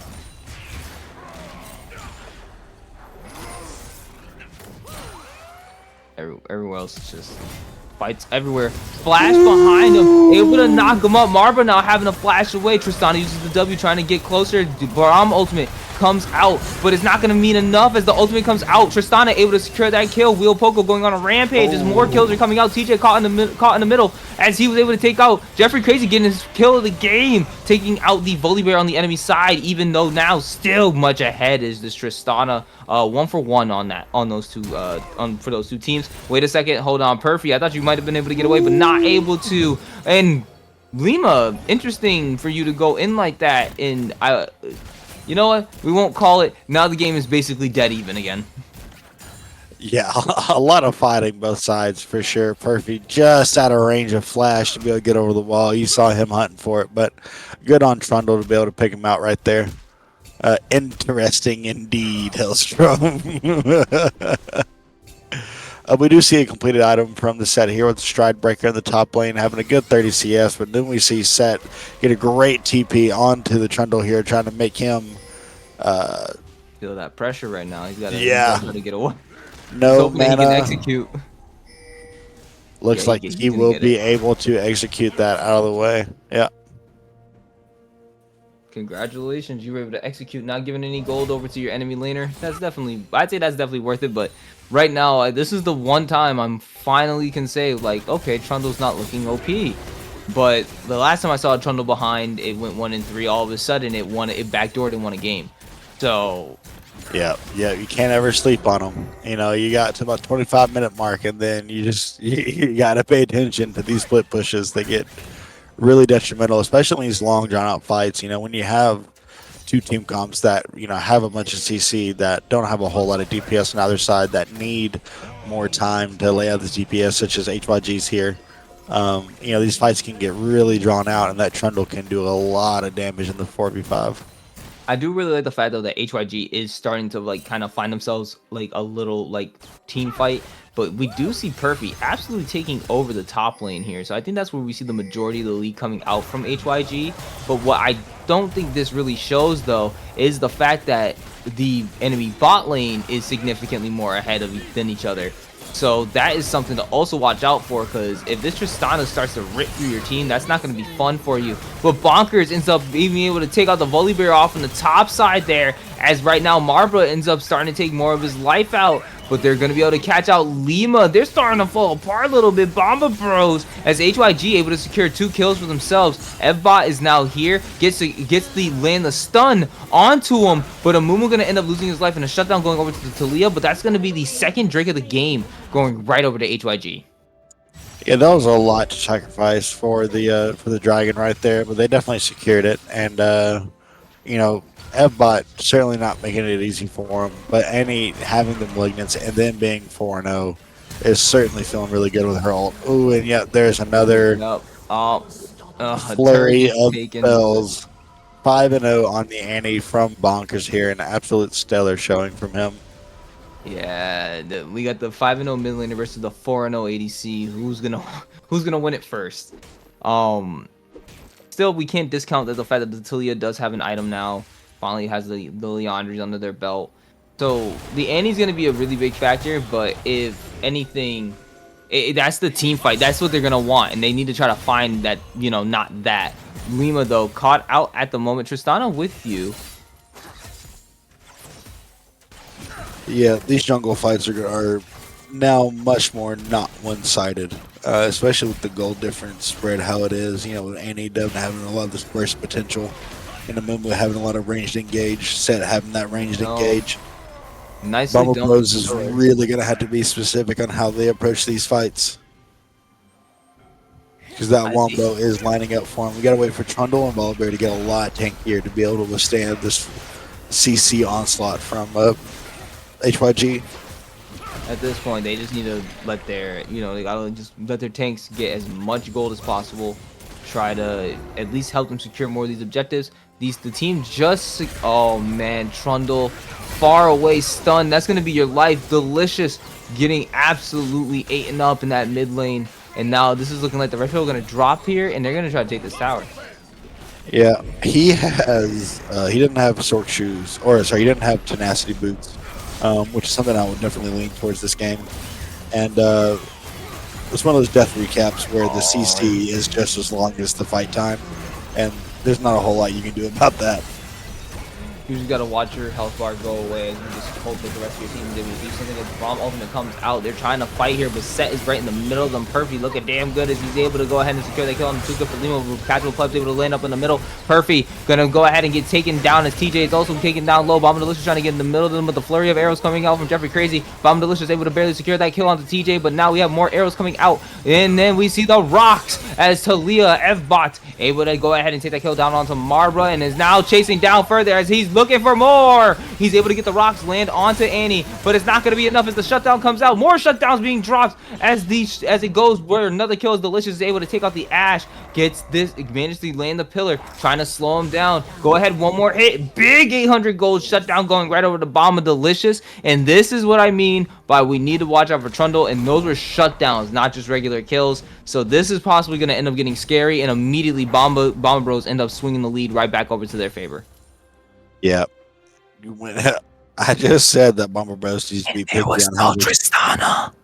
Yeah, I was gonna say, they need to be picky about how they start these fights, and then they managed to get what was basically a 4v5 and come out on top without their main DPS character, which is pretty unfortunate. I think HYG probably overextended just a little bit there, but Talia is putting in a ton of work for the side of Bomba Bros.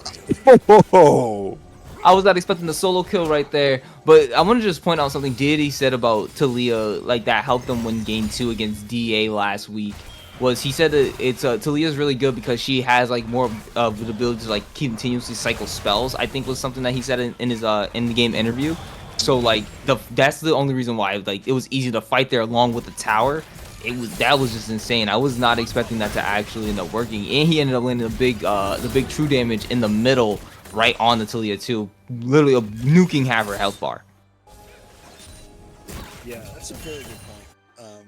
The fact that Talia, almost always has some ability off cooldown, to have a presence in the fight is certainly a testament to the type of ability that That's a lot. You think she's alone, but she's not. Big shutdown goal going right over to the Annie as they're able to take out Bomba Delicious right there. You gotta be careful. You can never just assume that someone's immediately alone. And right there is just going to end up being multiple stuns landed right onto Bomba Delicious, the Trundle, and Real Poco now not able to really utilize this lead that he has as the Tristana, as the rest of HYG is just converging onto his team. Tuga Falima might end up losing his life as Casual Plebs is right here, but it ends up being them having to go over the walls. Jeffrey Crazy is able to take that kill onto the Alistair. Tristana trying to land some damage onto Perfy here as Casual Plebs is trying to run away, but Tristana is right now in the middle of the melee range trying to land a little bit of damage, but able to get the kill onto Jeffrey Crazy. As now they just flash, stun, jump on an F-Bot having to flash over the wall, but Perfy following right behind him, getting revenge, suplex like he's Brock Lesnar as the Set takes the kill onto the Talia.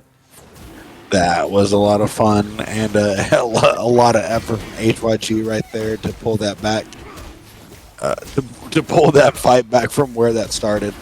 RKO out of nowhere. Yeah, and like you said, Tristana is having a really hard time to find an angle in these fights because one of these jungle fights, it's so much harder to set up, your two frontliners in front of you so that the brunt of the CC chain can be absorbed by them while you're going out. But the burst damage that is coming from this Annie, and you have one Negatron cloak on the Volibear, and then one Null Mantle with the locket on Alistair, and no one else has any Magres on the side of Bomba Bros, and that Annie is just shredding through them now with the Malignants and the Liandries. At this point, you might have that's something. What does LS say? Is it shopkeeper? Like lost a shopkeeper or something like that? Yeah. It's just really funny because it's like I like the fact that he's trying to build into the, I think that's the force of nature he's building into on the Volibear now. But it's just like maybe that's just a little too late when it's the real problem has so far really been this Annie the entire time. And that's only allowed now Set to accelerate because the Annie has been able to just shred so much damage that he's been able to clean up a lot of those extra kills on the back end. So yeah, this is not one where you want to be right now on the side of Bomba Bros, as HYG immediately finds too good for Lima caught in the middle of them. Ult now being used by the Alistair suplex right into the middle of the team. Will Poco caught in between three, and he's gonna be getting caught as he sees his support has to be dropped. Perfect going on a killing spree, trying to get away, having to use the ultimate from Casual Pledge as he tries to engage, but now more members is on top of them. Your Tristana's not able to do any damage from behind, and that's gonna be a double kill to the Set, and they're going for the Baron. Yeah, another setup where these jungle fights, it's really hard for Tristana to make sure that the CC chain stays in front of her and doesn't land on her, because as soon as it does, she does just, pop like a fly. She really needs these like 5v5 mid lane open fights to navigate all the CC that's going through, keeping it all in front of her. Oh, TJ able to find F-Bot right there, and they're looking to get the kill on the Talia. Now using the second beta style to fight Will Poco. A lot of damage. Oh, Perfect going unstoppable as he's able to take that kill onto F-Bot. And now they're just going to keep chasing down. We do see more arrows, but not going to want to chase him down anymore. And instead of trying to go for the support, they're going to back off, take the one kill onto the enemy mid laner. Yeah, well done on HYG on keeping the pressure up on the Tristana. Even though she does have 5 kills and 1 death, they're doing a very good job of making sure that she's within threat range, anytime they're trying to fight. She's certainly got enough gold to support her team here, but it's purely these team fights that, HYG is making it hard for Bomba Bros and specifically Will Poco to navigate. They need to stick to these open lane fights in order for that Tristana to really show off. At this point, it just feels like the whole like we want to try to attempt to split isn't really working out too well, because now they're more on their 4-1 type of thing, where you want the Talia who has both the teleport and the ultimate to potentially just come in out of nowhere to just be able to split off, get as much farm, and try to be ahead of this Annie as much as possible. But instead now it's the Annie 7-1, the 8-3 Set, and the rest of their team just pushing forward. They weren't able to shut down Jeffrey Crazy as much as they were able to in the last game, and it's now starting to show where HYG is definitely the stronger team around, as they're sitting at a 5k gold lead as well.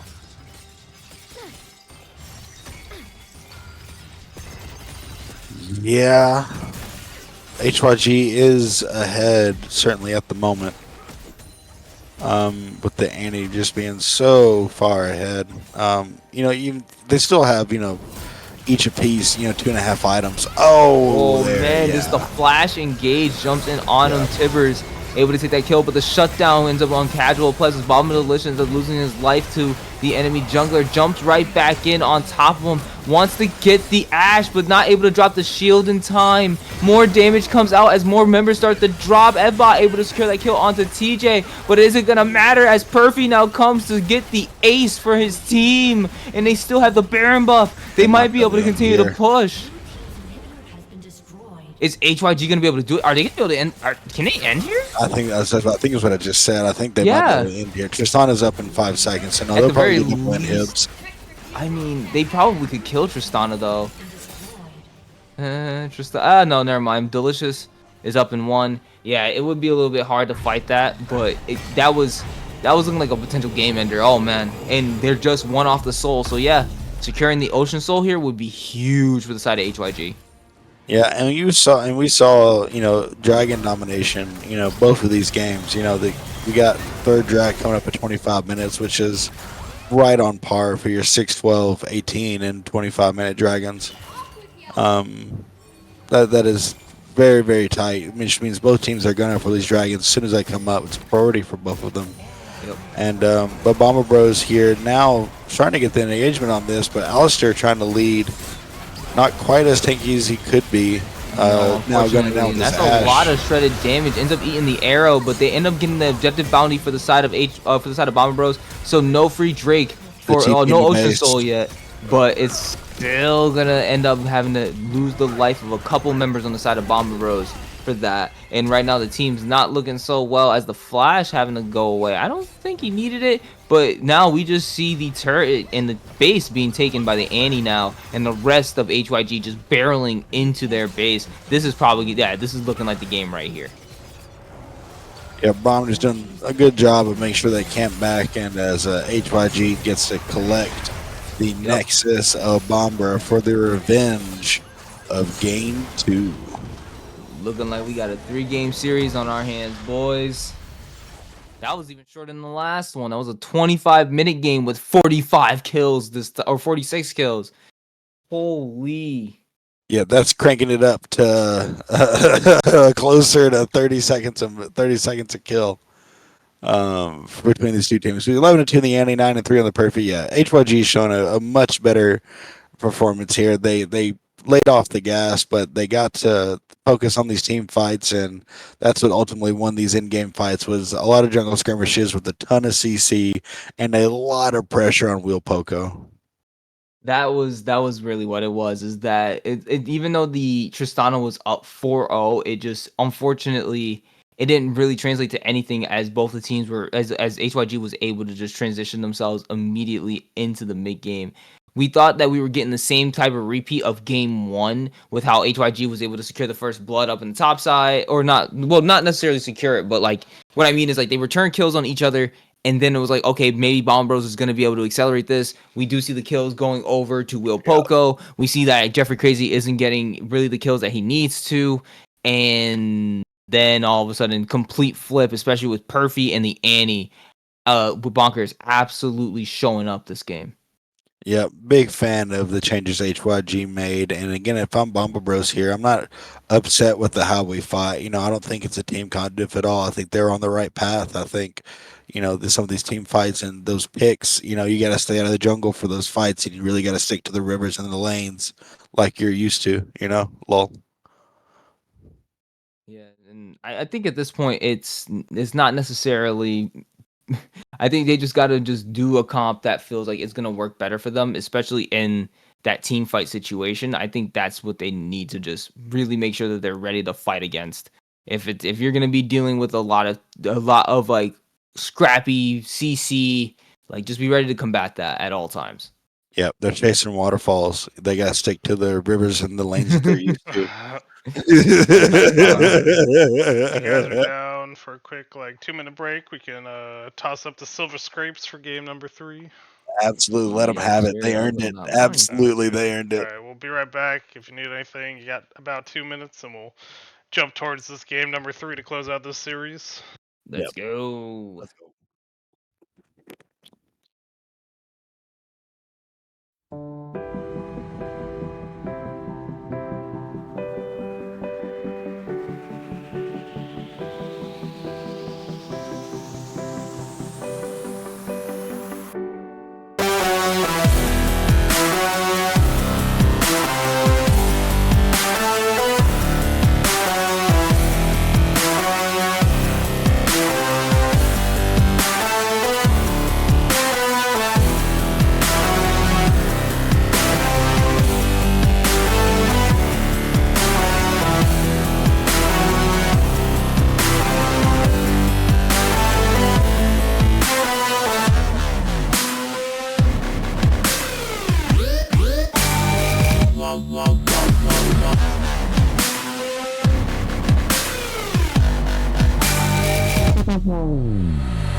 Alright, short and sweet, and we are back to look at game number 3. Absolutely excited for this. Game number 3, Bomba Bros and HYG. Both teams having some stellar performances. And, excuse me. It's working up a good meal here. I'm burning some calories over here just watching. There you go. Make sure you eat that mic once again.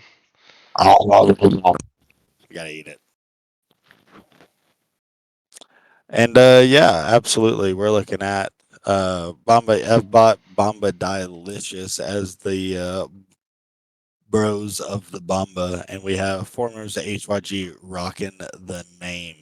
Perfy will maybe come around if they get later into the season. We'll see.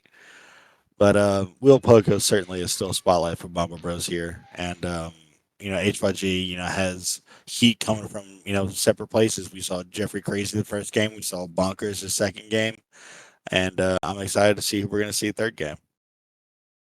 For sure, for sure. We got you around, Malco. If not, you and I can I'm. start up the drift. Oh, I'm here. I'm here. I'm here. Alright. I'm muted and everything. Don't worry. I came back just in time to hear him eat his mic, so Perfect. Alright, it I'll was the jump you perfect into timing. draft number 3. And with draft number 3 started. Yeah, Zach, right out the gate, cold away from Mama Bros. Ari once again banned away from H5G.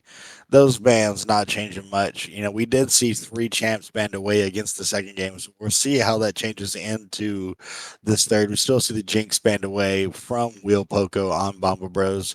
Not letting them have it. Vibe banned away from TJ on HYG. Once again, all 3 games not letting them have the Ari, the Vibe, the Jinx, or the Zach. Then we still see a Zeri ban as a problem for game 2. It worked from this last game. We're going to stick to it this game. And Nocturne still banned away from HYG, not letting them have that. Bomba Bros still confident in their first 3 bans against HYG. I actually really do like these bans in general. Like overall, these champions seem pretty strong for both sides, and they again are not allowing the Zeri through. They are not allowing the Jinx through. They aren't allowing that Vibe through. I feel like those are the really big threats. But from here we see HYG picking up what helped win the last game, Ashe, but Bomba Bros deciding to separate the Ashe Braum combination, taking the Braum for themselves. Yeah, we saw Braum on Marbra last game hunting for those Qs in lane, just constantly diving into the bush and trying to catch a side Q onto them, and waiting for the engage to happen. Now that they don't have the Ashe, or the Braum to facilitate the Ashe here, and you have Braum Ivern, not only is that 2 knockups and roots stuns already, but that's already Braum and the tank from Daisy on their team. So front line is already established. It's looking absolutely insane. And I'm interested to see what HYG is going to do here as they decide to pick up the Fiddlesticks. Fixing it. Gotta fix it. There we go. Okay. All right. Hopefully that's a little bit better. Word. Okay, cool. Then we see Malcolm. Ooh, already, like you said, Fiddlesticks locked in. Fiddle Maokai. That's going to be, oh my God, HYG. That is spicy. They're still leaning towards that team comp or that team comp, and Fiddles, Maokai, Ashe. Long range stun, setting up the Maokai route, and Fiddlesticks just having his way the whole time. That's exactly what you want to see. These long range engages with a burst of damage, that is hard to predict on the Rift. That's going to be insane. And the Senna being picked up here by Bomba Bros. I'm I like the long range, at least if they land the Q, they're able to get some long range for the Senna to be able to land some of those concussive blows. But I'm, you know what? They got shielding, healing, a lot of peel and protection. You know what? Maybe I'm discounting Bomber Bros comp a little bit because there's actually a lot on there. As we're starting to see the bans come through here, we see from Bomba Bros they end up banning the Victor, Talia banned out by HYG as Jax is the finalized ban for Bomber Bros and Alawi being the final ban from HYG. I don't hate the Senate pick here. Her kiting ability is strong. Cassiopeia is certainly an interesting pick into Fiddlesticks Maokai. That's one I haven't seen in who knows how long. Jeez. Bomba Bros is really spicy draft here. I'm not really sure what their angle is with their fifth pick here, but we see Ace Soul locked in for HYG, adding on that just massive team fight potential. They And said we're that's gonna a spicy meatball. Astro Meatball, Asteroid Ball. Not my best. Anyway, we see Set locked in for HYG here, right at the cap of the full team comp. So we're seeing the Ash Maokai bot, the Set top, the Fiddle jungle, and the Ace Soul mid. Plenty of CC and lockdown there in the bot lane. Great tank there in the top lane. Tons of DPS coming from the jungle and mid lane. This Cassiopeia should have a hard time in the mid lane. However, You love to see it. Mordekaiser locked in for Bomber Bros. You may talk about Trundle and Volibear. I'm gonna talk about Mordekaiser. If there's ever a champ that I would ban in like a 5 setting, Mordekaiser is so strong at consistently taking out a threat. And what a great answer, honestly. Even if it's the ASOL with the big ult, is it Maokai with the big CC? Is it Set who's about to true damage ult his team? Is it the Ash tanking that? Like, is it the Fiddlesticks taking all that damage away from Mr. Mordekaiser? Just really does a lot for his team as far as in worst case word peeling. I am very excited. The Cinnabrom is certainly an angle, and Ivor and Cassiopeia.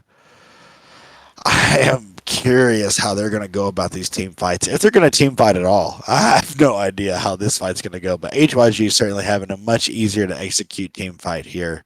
And so, who you got for game 3, Malco? The fact that A quick important note for the Mord. This was last patch, so it's still the patch where you can't cleanse to get out of his ult. Noted. Current patch, he's much stronger because you gotta block it before you enter the Death Realm, otherwise you're stuck. Also, Stuck in Brazil. Set ult can cancel the Mord ult if you time it right, so that's another important thing to remember.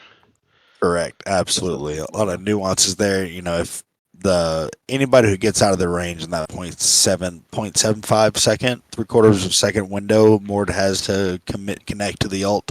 It's unless you're predicting it, it's really hard to respond to. You gotta have some pretty fast fingies, but these guys in Valhalla are more than welcome, or more than capable of doing that. So, if nothing else, Malco, I guess I've got HYG probably based purely off of team comp and riding the momentum of last game, but I really want to see what Bomba Bros has in the kitchen here because I don't see it. Man, they got a hill to climb. Let's just put it that way. And no reference to the Stranger Things song thing. That was that whole fad. Like they really, I had to put that out there. But like, It's more of a Sisyphus angle, yeah, they're gonna really. Unfortunately, they got a lot of fight that they're gonna have to do in this game. But I actually have faith in the Bomba Bros to maybe utilize the fact that their comp again has some decent healing and shielding that should be able to keep certain people alive. The ability to take out a threat and get rid of someone completely in a fight from Mordekaiser, along many other things. I want to see faith in Bomber Bros, but like you said, HYG just has a damn good comp for fighting, and it's gonna be really hard to fight around that, especially when you have all of a sudden Maokai into Fiddle into Aurelion Soul calling down the they have way too much easy to set up Wombo, and it's big, wide AO, like hard to miss AOE. So this is gonna be a very, very, very big uphill fight for Bomber Bros. We can go ahead and get into game 3, but I would like to continue saying that, first game we saw HYG with an early game comp. And then we see game 2, they both have pretty mid game comps. And then we see game 3. And if you look at it, HYG does take some time to scale pretty much across the board. Even their mid game, does hit pretty hard and they go, exponentially from there. But you still see an opportunity for Bomba Bros to make something happen in these other games with Cassiopeia.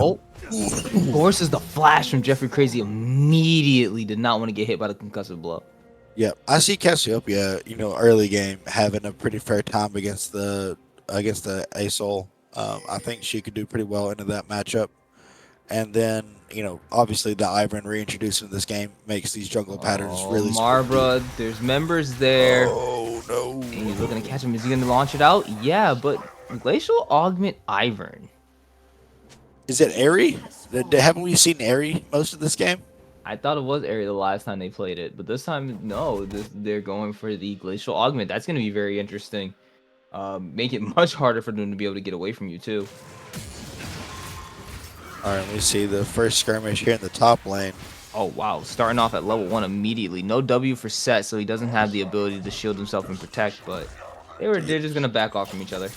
Yeah, the dot from Mordekaiser doesn't have the near AP needed to counteract the double taps from Set. The trading potential there is just so strong. Yeah. And at this moment, it's looking like... honestly, for top lane, I'm expecting Set to win it out probably after 6, maybe, if he times the the Death Realm right, doesn't allow Mordekaiser to be able to do his thing. But Mordekaiser is usually a really good brawler in the first 5 levels. Yeah, this is... Yeah, I am... Yeah, there's going to be so much going on. I think as far as bloodbaths go, I think this is certainly going to be a game for it. You even saw, much more aggression level 1. We saw Bomba Bros right there with an early game comp, like we said earlier. Really now, forcing those level 1 engages, looking for every opportunity for the opponents to let go of, but... Ooh, that was another draw, and this is what I was expecting. Forces the flash out of Perfy there. Yep, and this is what I meant. The first 5 levels, you gotta respect Mordekaiser, because he can definitely brawl with you. Hellstrom with a great catch here. Both Senna and Braum went support items. That's interesting. I wonder why they're doing the dual support doesn't work anymore. But he couldn't be able to do it. Is that the first blood? First blood going over to Evbot. That grounding. You gotta remember, you can't flash, you can't escape once you're in the miasma from the Cassiopeia. Yeah, Asol tried to do his getaway there, but Ivan got the root on pretty much directly afterwards, and that will allow the miasma to be laid down without fret, and that certainly let the Asol burn his flash and still secure the kill for Evbot there. That's not what you want to see from the side of you don't want to see that type of stuff happening to you from HYG, but a small slip up to start the game off. You got to let those happen. First blood's got to go to somebody eventually, right? Yep, and then you see again Hellstrom picking up that Senna has now switched from the support item to Call. Okay, so it's farming Senna. It is farming Senna, which I expected. It's what you would expect. The double support items was certainly very interesting. Maybe that was some miscommunication there, or maybe that's the fad. Maybe it's support items good for the first 3 minutes of the game, and then it's better to get a call after that. Who knows? Right, determine who really wants to go to support. Oh, but he missed his... misses at that time, but it's still going to maybe be enough. They're willing to take the turret shots, another auto attack, and that's just enough as Edbot secures his second kill of the game. This Ivern everywhere once again. Casual Pleb said, this is the real champion you should have banned from me. Knocking Will Poco back under the turret, using the E to try to make sure he's untargetable, but able to land some damage onto him, still fighting back. But now, just sitting under half health, that's still insane coming from the side of from both of these players right now, from both teams. Oh man, Marbra going back in on those engages. Will Poco not looking so good this time. Jeffrey Crazy though, able to secure that kill for themselves this time, and now there's gonna be more onto it as Suka Falima's just able to back away, having a flash under his turret, and it means he gets away alive. But now we're seeing HYG able to return some kills.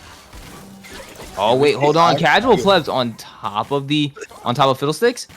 Can he keep? Yeah, I don't think. Yeah, no. Forces the flash. Really? Unexpected. Okay. That was very interesting to see. Yeah, in the mid lane, the aggression from Ivan there to use the red buff to continually apply pressure to Asol there with the dot from Asol Cassiopeia. chasing, leads to vision. Bonkers really wants this revenge kill, but not gonna have the damage to be able to do so. Ivan able to walk away with his life. Cassiopeia looking in a really good spot, getting a really good head start onto this Roa. Already, minimum 450 gold off, or 350 gold off. The completion of that, at already 6 minutes is such a good spot for that to get popping and get her ahead. And she doesn't need boots, so So value. she has a full true 6 items. she does. Her late game capabilities are wild. She's much like Veigar, where you get to see some pretty crazy AP numbers, but she obviously has that DPS, so you see a cosmic drive somewhere in there often, and she's just so fast, and her high potential is so strong. the fake out of the fiddle trying to, like, that could have forced someone's flash. I know I've made that mistake once or twice. Oh my gosh, yeah, I'm the worst. The worst champion in the game for me is Nico. So seeing Fiddlesticks, sometimes being a bush and then using ability, I panic flashed or panic queued and so many times. At this point, I accept my fate with it. If I'm to die, I'm to die. I see Ivern looking, or Fiddlesticks looking bot here, but they're not falling for it. I like that the fact that the Bomber Bros are actually trying to play very smart. They're not allowing anything to just be given away. If they end up giving it away, they fought for it. Like that last fight where Will Poco ended up dying, they had to fight for that actually, and even then they couldn't even get the double kill. Too Good for Lima was still able to get away with their life. So Yeah, it seems. doing a really good job on the Maokai there, but then we see Ivern here in the top going in on Oh this. man, that's unfortunate. Set here. Perfy, this time you're not getting the help you need. Set. Oh dude, you need to use that damage. It's not going to be enough, but we do see an engage from Marva down in the bot side as Perfy looks like he's able to get away to his turret, and now all fights have been disengaged. That Glacial Augment to mitigate the true damage on the Mordekaiser right there was huge. That could have been so much damage on the Mord. You see Daisy just giving Set a hell of a time under tower. It's unfortunate. You literally, it's a 6th person, and wow, Jeffrey Crazy playing damn good on his Ashe right now, just dishing so much damage out. Wait a second, Too Good for Lima going back. That might be the end of your life, but Marbra might have to end up losing his life here as well as Senna takes that kill. But Jeffrey Crazy this time around looking good, able to take 3 kills for himself. And Set this time turning around and suplexing him into his own turret as he ends up taking that solo up in the top side.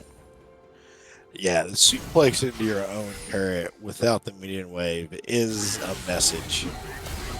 That is, but again, Cassiopeia still having back to get this Roa, even after 3 minutes. So she'll probably end up with, after this wave, about a 9-minute Roa or so, which is still very strong. But we see Fiddlesticks here now looking for an angle onto the Cassiopeia, but Maokai here ready to provide support, not level 6 yet. Too Good for Lima though, level 4, so it feels still pretty even with each of the supports being here. But now looks like Fiddle's just gonna, instead of wasting time, decide to leave after leaving an effigy.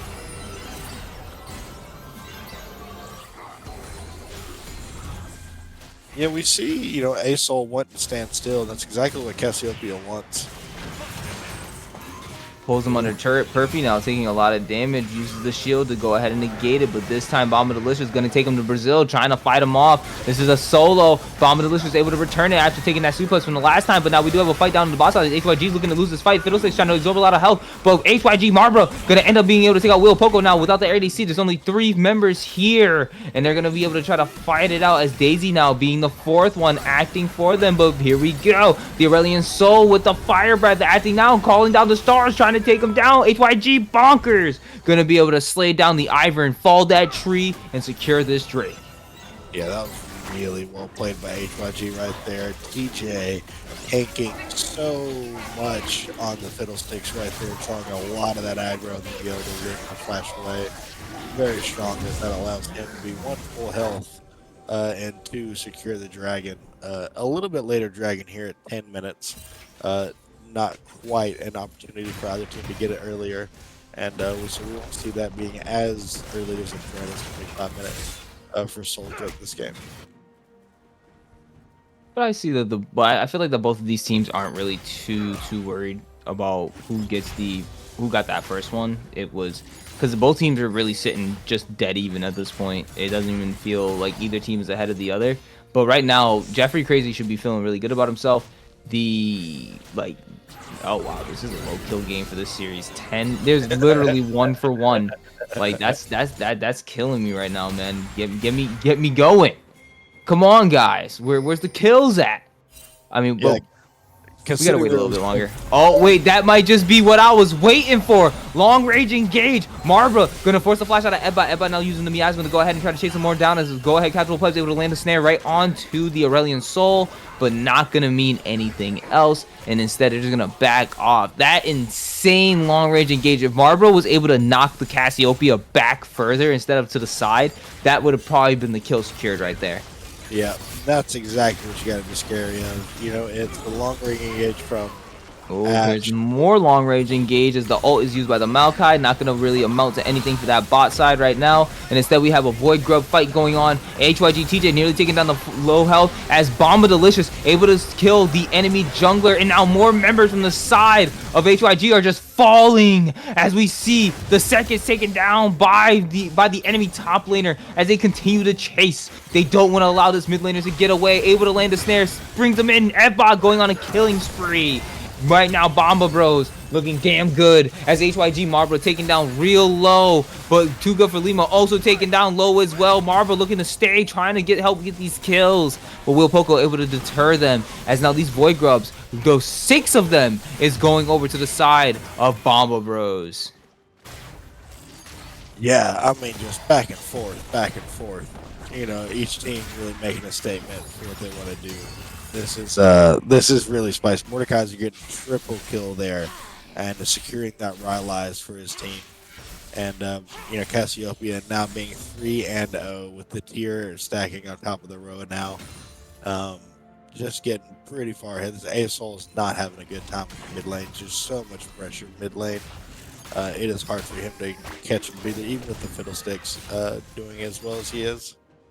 Yeah, and then I was just thinking about it where I was like, oh, bot lane's not doing all too well, but then I thought about it, I'm like, it's Senna. She's just gonna scale, and then eventually she will be doing good. So it's like they don't, like, if the top side, this is one of those games where it's like, hey, our top side is doing great. Yeah, their Ashe is okay. This is exactly what happened in the last game, except on the opposite ends where HYG, their top side was doing significantly better, and it was like, yeah, Will Poco looked great, but the top side was just overall winning, and then they managed to culminate that all together, and it ended up leading to them winning the game. This time it's different. It's now HYG.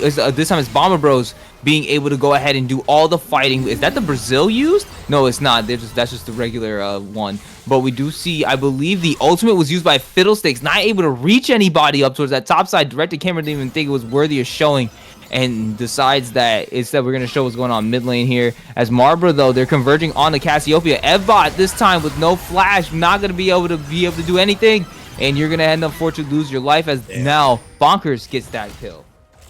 Yeah, that's where you see the total fight time and the total CC time. That was just absolutely disgusting. Yeah, that was just unfortunate to see, but now we're starting to see these Void Grubs doing a little bit of work on these turrets, helping them to start getting a little bit more. But Jeffrey Crazy doing very well to clear the wave under turret, not let them just beat down on it. Alright, I can't. The bleh. The bleh. That's we're never getting. Deity coined it. We're never getting rid of it now. Ooh, ASOL now with that Rylai's having a statement to say here in the mid lane. Oh, but they ended up having another statement as they find TJ dragged over the wall with nowhere to go. Bomba Delicious on a rampage, and now we see another 2v2 against the bot laners as the Senna Ultimate's able to come out, and they're continuing to chase. Concussive blows able to land, but now they're going to converge right onto the Ashe, able to land the last stun onto her. Shut down as Jeffrey Crazy goes down, but now Marva trying to do a little bit more. Double kill going right over to the Senna, immediately evening up, but still 3k gold up for the side of Bomba Bros. As we see Bonkers now with the Rylai's deciding that he's going to go ahead and try to do something, but now he's being chased down by the Senna with no fear in her eyes, able to land the snare, but now it's probably going to end up looking like a double kill as he looks down the chase, and it is a double kill for Bonkers, having too much confidence without the full items just yet, and it ends up being the cost of your life. You're here because you greeted, and now look at that gray screen. It's all right there. You guys are going full turret mode. Yeah, bad for sure. That is entertaining gameplay. I can't lie. That is really funny to watch. But, you know, seeing Asol just fly across the whole map and land right on top of him, that is one hell of a champ right there. I'm gonna have to try Asol just one time. I haven't played him since the literally since before his rework. I played him when he still had the stars. I have not touched him since. This is absolutely crazy to watch, and I feel that this champion is so much better than it used to be. Well, the one tricks would disagree for sure. The one tricks really liked the 3-star Asol shenanigans, but I'm sure riot patching with Viego and Asol is much easier now. Now that there's not like a billion stars wrapped around Viego, now when he holds the Asol. I always wonder what interactions caused bugs with Asol. Like, how did Mordekaiser ult do with Asol? Like, did it actually bring the stars with them, or like, do the stars count as like a separate part of a different universe? I don't know. Yeah, it was spicy for sure. But new Asol, I mean, that should have been the ad for the new Asol gameplay right there. Is that right there? Just zoom in full turret mode, lands the arrow from halfway across the map, able to get that, and now it's going to be more CC drop as the Maokai ultimate lands onto him. TJ now having a little damage dropped onto him, but Senna now trying to run away, drops the stars. Real Coco able to get away, but TJ taking out Too Good for Lima in the same way. But we do have Bomba Delicious right now, the fed Mordekaiser in the background, but also they don't forget that this is a fed Bonkers here too, and you're not able to take out Jeffrey Crazy. Bomba Delicious not going to be able to take out anybody at this moment, but gets the double kill secured onto the Cassiopeia as she was able to help out and get those little bit extra damage, but a double kill for the Aurelion Sol, now sitting at 8-3-1 for the side of HYG. Absolutely insane on Bonkers right now, while Perfy was just stomping in that top side. Yeah, he looks like he can get this dragon too. That is so much damage onto the dragon, actually. Oh, wow. I was not expecting that, but okay, HYG then secures the second Drake of the game. Really strong showing on Bonkers here, but this set is absolutely ignoring this Ivern at 0 penalty, and that will be a lot of gold going down to the Ivern right there, to the set right there. The boy band is really trying to show why they are the true and one only boy band of Valhalla Esports, and they really want to try to take this game as they were able to draw the lead back. At one point, it was 3k ahead for the side of Bomba Bros, now just sitting at 400 deficit. Actually 600 deficit and in the lead for HYG. Yeah, this Asol is really fed. This Jeffrey Crazy on the Ashe is absolutely crazy. I hate to say, I can't say Bonkers, you know, but maybe that's the whole team. It's crazy and Bonkers. As Bonkers goes in trying to take down 2 on his own, but the Aurelion Sol misusing the flash now. They're chasing you down, but you barely get away. If those concussive blows landed, that would have been your life right there, my man. But unfortunately, it ends up just being only your flash. I'll say this, if they didn't split the Asol right there, if they didn't be on either side of him where he had to direct that turret, that's a different Two people on the Delicious. Bomba Delicious now getting ganged up on, officially trying to take out somebody, wanting to heal this up, trying to get away, but the suplex ends up taking him right into the wall and right to the gray screen. Marbra now activating the ultimate. We do have 3 members here, but 2 of them are now all tied up. Marbra, 4 members against 2, as we do see Too Good for Lima getting taken down to low health, having to pop the stopwatch so he doesn't end up getting taken out. The arrow landing from downtown. Lima now gonna end up losing his life, but Ivern ends up getting the big shutdown from Bonkers and it's gonna be Marva now trying to run away for his life. But you do have the enhanced movement speed from the Senna now, able to go ahead, get the snare down, one more, boom, takes your soul. And that Senna getting that kill, and now that's just more of this back and forth in this game as we have 30 kills in just under 20 minutes. Yeah, and the CS diff isn't crazy anywhere. You know, everybody's pretty tight this game, and yeah, it's really just these kills. You know that they're we see HYG having 3 more turrets than Bomba right here, and that's where a lot of that gold is saving them right now. Even having 2 kills up, it's crazy that that's the only difference that is going on right here. But we see the 9-4 Aurelion Soul halfway to Zonius. He did proc it that last fight, and managed to get the assist on the last kill there. But then we see the Omnivamp item, Riftmaker, for Mordekaiser here in the top lane. We see Herald pop mid here. Oh, but it will be missed. Oh no, why? Was that just the for funsies? No, it's Herald okay. will not have any effect. Yeah, that's not what you want to see, but that's okay. I mean, oh no, Cassio with so many members nearby, there's no way. Able to land a big ultimate, and the stun plus the shielding was able to help you stay alive for just a little bit longer. But the Call of the Stars coming down as HYG is looking to fully engage TJ. You're going to be slain by Will Poco as Bonkers is looking for more, but Perfect Dragon in Brazil's and they're going to take his life, but Bonkers is still looking for all of them over. Chasing down Will Poco, but Bomba Delicious is on your bumper, and he's trying to take his life as he drags him back in, trying to get that dragon to go ahead and kill him. He ends up executing him. I think that was an execute, right? Yeah, I think he ends up executing him at the end, but Will Poco able to go ahead and take that last bit of damage and get the shutdown secured for himself. Yeah, that was a 4 for 5 for the side of Bomba Bros right there. And not by much. Will Poco stayed alive a lot longer than I thought he would right there. That was an absolutely wild fight. Kills have doubled. Like, it is now officially a double, like what the timer is. So we just went up like 10 kills in the span of like less than 2 minutes, which is absolutely insane. Yeah, that was an insane fight. And down to the very end too, multiple angles, multiple engages.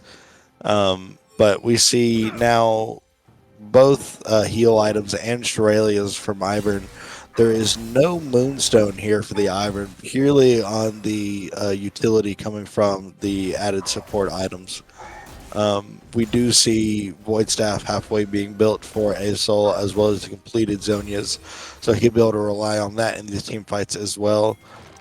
We see the full lethality Senna build, which makes sense because she gets the AD and crit attack speed anyway. And that's the only stat she doesn't get is armor bend.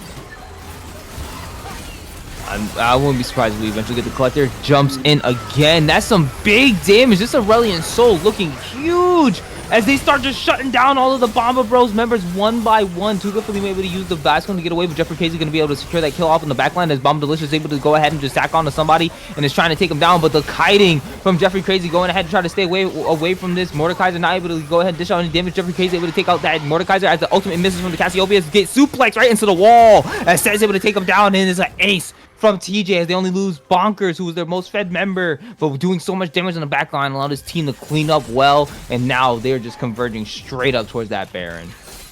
Yeah, a good split on them as well. So keeping the fiddlesticks on the dragon to solo the dragon while the 3 of them take Baron. That's real smart. Absolutely big fan of that. And yeah, great team fight by HYG there. You know, got the advantage, got the vision, got the pick, and got to capitalize on the mistakes of Bomba Bros right there. At some point, I feel like I'm gonna have to start reciting Rap God with how much fighting is going on, and jeez, I love it. I love pretty it. Close right there. Malco coming in at supersonic speed. Listen, man, I don't think I could ever do that. Wait, they end up not wait.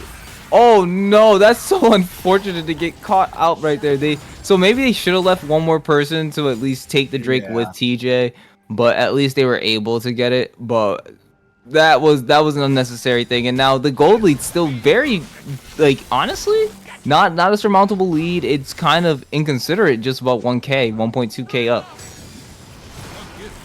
Yeah, they And didn't get Baron there. That was a bit of a flub after what a great team fight that was. like the way they played all of that too, to get a lot of those shutdowns, to do all of this, and now it just ends up maybe potentially giving up the overall objective that they could have taken as their prize. Yup, so the red team ends up securing this Baron, but I don't think, yeah, HYG decides to just let it go, and they're not going to try to attempt a fight or anything. Yeah, they certainly don't have the numbers for it. Oh, but Oh, there they is land that. Oh, but they don't land onto anybody Yeah. that would be more worthwhile for them. Yeah, hitting Bravo Mordekaiser there is unfortunate, but again, a great look by the Ash there, trying to create those openings, not letting them breathe for a little bit, but it still allows them to stop their backs and allow them to press a little bit. The spell shield already down from the Cassiopeia. This is just this is one of those games that I don't know where it's going to go. And right now, I don't even know how to even say what to say about this, because both teams are just playing the back and forth. One team wins one really big team fight, then another team wins another really big team fight. And right now, though, it's, oh boy, they just gotta. I'm really just trying to see what's gonna really crack this game wide open. What's gonna have somebody now finally on their heels, because both these teams just feel way too even with each other, and it's starting to like. I'm sorry, but if I was in one of these games, I know I'm too impatient. I'd probably be like, trigger finger, trigger finger, trigger finger. What am I going to do? Like, we gotta have something happen.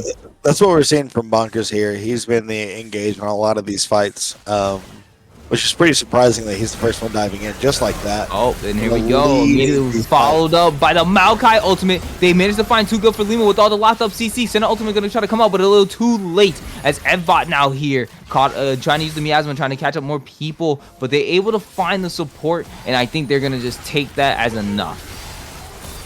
HYG here being pretty tactical with their catches and doing a really good job of getting these small advantages and trying to run with it.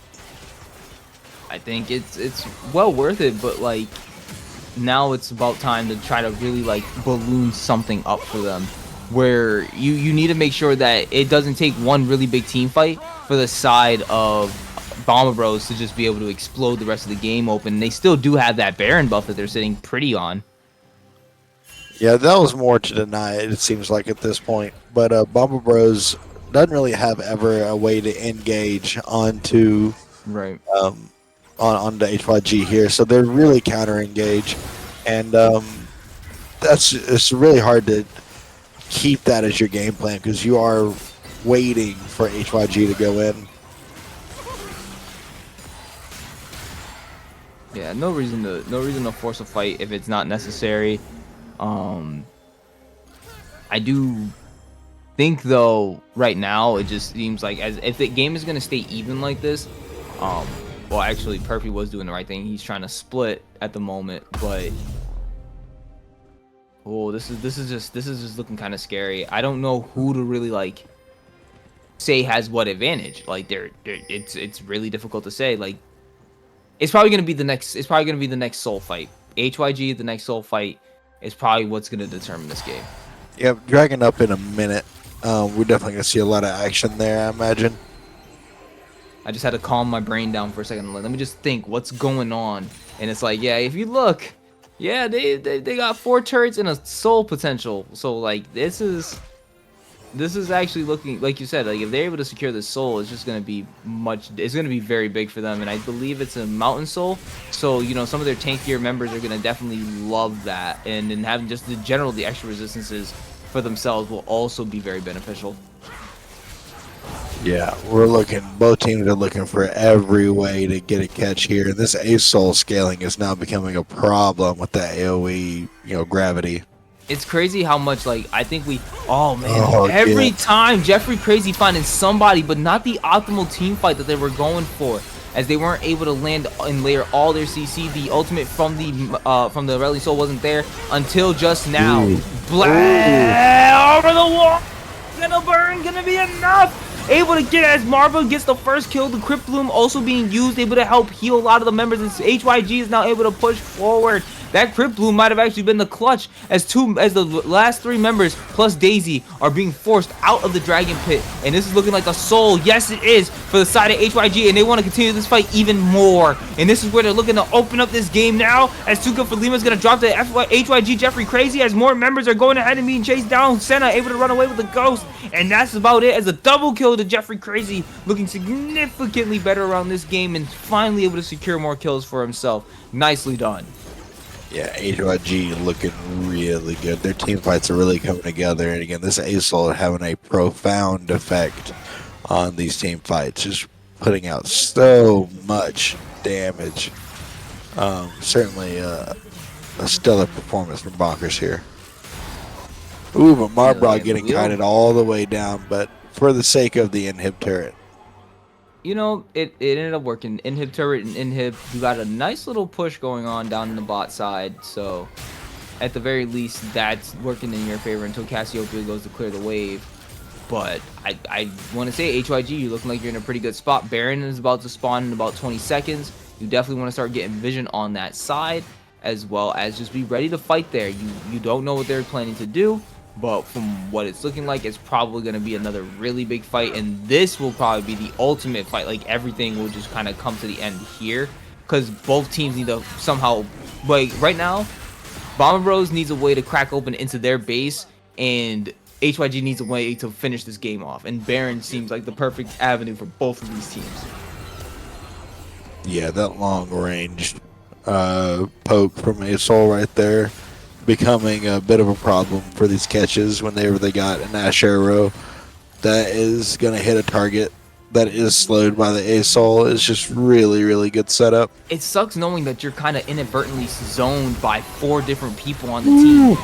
Ultimate, Ash Arrow's another zoning tool, Aurelian Soul using the Q and then everything just generally kind of, yeah, like that just zones them off in like a wall-like area when he drops a little graviton star in the middle. That also does it. So like they actually are zoned off a lot from objectives on the side of Bomba Bros, and that's and that actually is something I did not even think about, was how much zoning that the side of HYG actually had on their composition. And this is going to be able to do it again. They were able to draw all the attention away from them, now able to take this Baron and get away with it for free, and if they need to, they have ways to protect themselves. Marbra might have to lose his life, but actually no, they decided to turn around and fight it off, as the ultimate is dropped by the Aurelian Soul as he goes ahead and he just starts blaring all over, but he's caught in between multiple, actually using that to be able to negate multiple ultimates, trying to flash away, but flashes into them instead, but trying to help TJ as the Crypt Boom goes ahead and continues the healing 2 members of the side. Another Ash ulti coming out, such a short cooldown as Aurelian Soul secures that next kill, and we have Perfy now going up against the Mordekaiser in a 1v1 fight. And I think now with Aurelian Soul now arriving, going back on his killing spree, 16-6 on this Aurelian Soul, and they're looking to push those minions right into the base. Yep, set split push with most of that fight. A lot of that was, oh my gosh, you don't want to fight this, bro. Daisy might want to fight it for you, but you don't want to fight this, and unfortunately, it's looking like HYG is claiming their title as the real NSYNC of Valhalla Esports, and wanting to claim that title as the true boy bands as they claim this series 2-1. Indeed, Marbra stellar showing on the Maokai. Jeffrey Crazy putting in a lot of work on this Ash. Bonkers with an absolute massive ASOL game. TJ absolutely scary in the jungle, and top lane absolutely holding its own and just splitting for the win there. Insane boy band game for sure. And if I'm Bomba Bros here, you got to clean up those team fights a little bit, and you got to know what you're good at, and we saw HYG try to pull off that early game comp early in the first game, and just couldn't keep the pressure up. And although Bomba Bros probably executed the team comp better, they just couldn't keep the pressure up enough to have it impact the mid game and late game. And at that point, it feels unfortunate for them, but I don't think they should be hard on themselves for the way the games were played. They definitely fought their hearts out, and it was an even game all throughout. It wasn't until Bonkers really blew up is where we really saw the differences in those games. Yeah, HYG got to outscale just a little bit quicker, with all the gold funneled onto the ASOL there in the mid game. Certainly shot him up and made his presence in those team fights just massive. But yeah, if I'm Bomba Bros here, I'm confident heading into the next week of games that I can improve from this. I tossed And up then we the have MVP poll, so get your votes in for who you think on HYG was the MVP for the series. Jeez. HYG for the series. We're talking about for the series. I'm not gonna lie to you, I'm between Marbra and Bonkers. My gut was Marbra. I gotta say, I really enjoyed the support gang on him. Bonkers did have a pretty insane game 3, and if I remember right, a really good game 2 on the Annie. Was just very, very massive, and again, the very low deaths that game as well. Um, it could honestly go either way between either one of them. There's conversations for both. Jeffrey Crazy showing a lot better in that third game. Really, even in the 2v1 scenarios, having a champion against a matchup where the hawk shots and the volleys were consistent enough to keep the enemy at bay and keep the wave cleared. Perfect, very consistent there in the top lane, and TJ definitely coming around those last 2 games. But Bonkers statistically probably gets the MVP, but I think my vote's on Marbra. I think he's just doing a lot for that team, and I think he's doing a really, really good job. You can't discount the fact that he was roaming a lot, and it that's just it. And a lot of that was a lot of some of the bot lane plays that they got that they won was off of his back, and it allowed, especially in that first game, for Zeri to be able to accelerate too. So I would definitely say Marbra has a much deserving case for MVP. Yes. Yeah, I think Absolutely. Mabra and Bonkers are both killing it. um, Bonkers putting up those big numbers against Evbot, a hype matchup for that mid lane, and then Mabra just hold down the fort, and in game 1 and 2 picking up a lot of those kills and shutdowns for the bot lane. Yeah, historically, even in previous seasons and previous leagues that I've got to participate with Bonkers, he started out as such a fair mid laner, such a just he's kind of a plug-in, maybe even lower salary at some places, but he rarely fed, and he knows how to play his lane, and you get to see more and more and more opportunities where if he's given a lead, he is so much more apt to take advantage of it, and one, not to give away that lead. He's such a safe player, and when you're getting better at the game, you absolutely love to see that. And there you go, HYG Bonkers getting the MVP for this week against the Bomba Bros. Well earned, well earned. Well earned indeed. I don't see him around or any of the HYG folks, so we won't worry about any kind of post game interview. But you guys have any closing thoughts for the matchups? I'm Uh, proud of all the boys. The boys. So we're saying HYG became NSYNC and Bomba Bros are Backstreet Boys. Kind of Yeah. lines up with their names pretty well, anyways. It all I worked out. see the rivalry here now. Okay. Okay. I'm really pressing for that narrative, man. I know, but it works. It just works so well. All right, on guys. Maelstrom and Malco, this was an absolute blast. I love casting with y'all, and Yeah, I'm excited for next week of Valhalla coming up this Monday, Sunday. Sunday, And Sunday, Sunday. keep be an here eye on out. Sunday, Keep guys. an eye out tomorrow night. I'm hoping to do this here tomorrow instead of right before the game Sunday. So hopefully that'll work out. Just keep an eye on the announcements channel. If anyone's here who isn't in the Discord, check out the info. Join the Discord if you're interested in playing or just being part of the community. And if anyone has their primers up, give us your sub and you'll get your 30 days of love from Valhalla Esports. But we appreciate everyone being here and we'll catch you next time. Bye It's bye. guaranteed love. Don't forget. Guaranteed love. GG's. GG's. Peace out.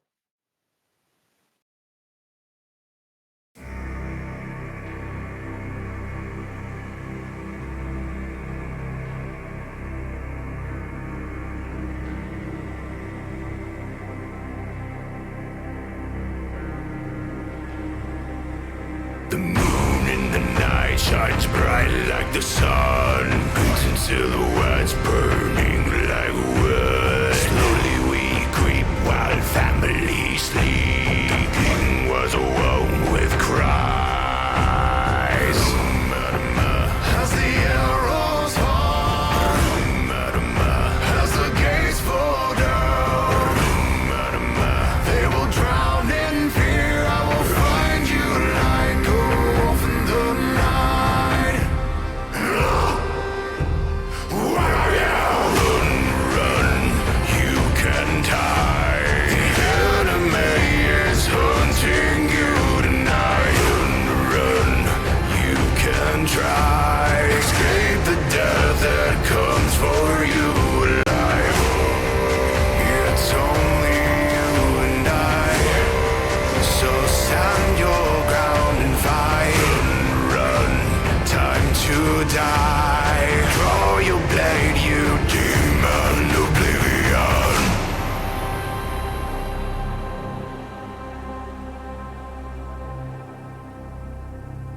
A double-edged sword like the tongues we tell. Tales of a legend that the king once fell. Ravens flee and the darkness scream. Reign of the king.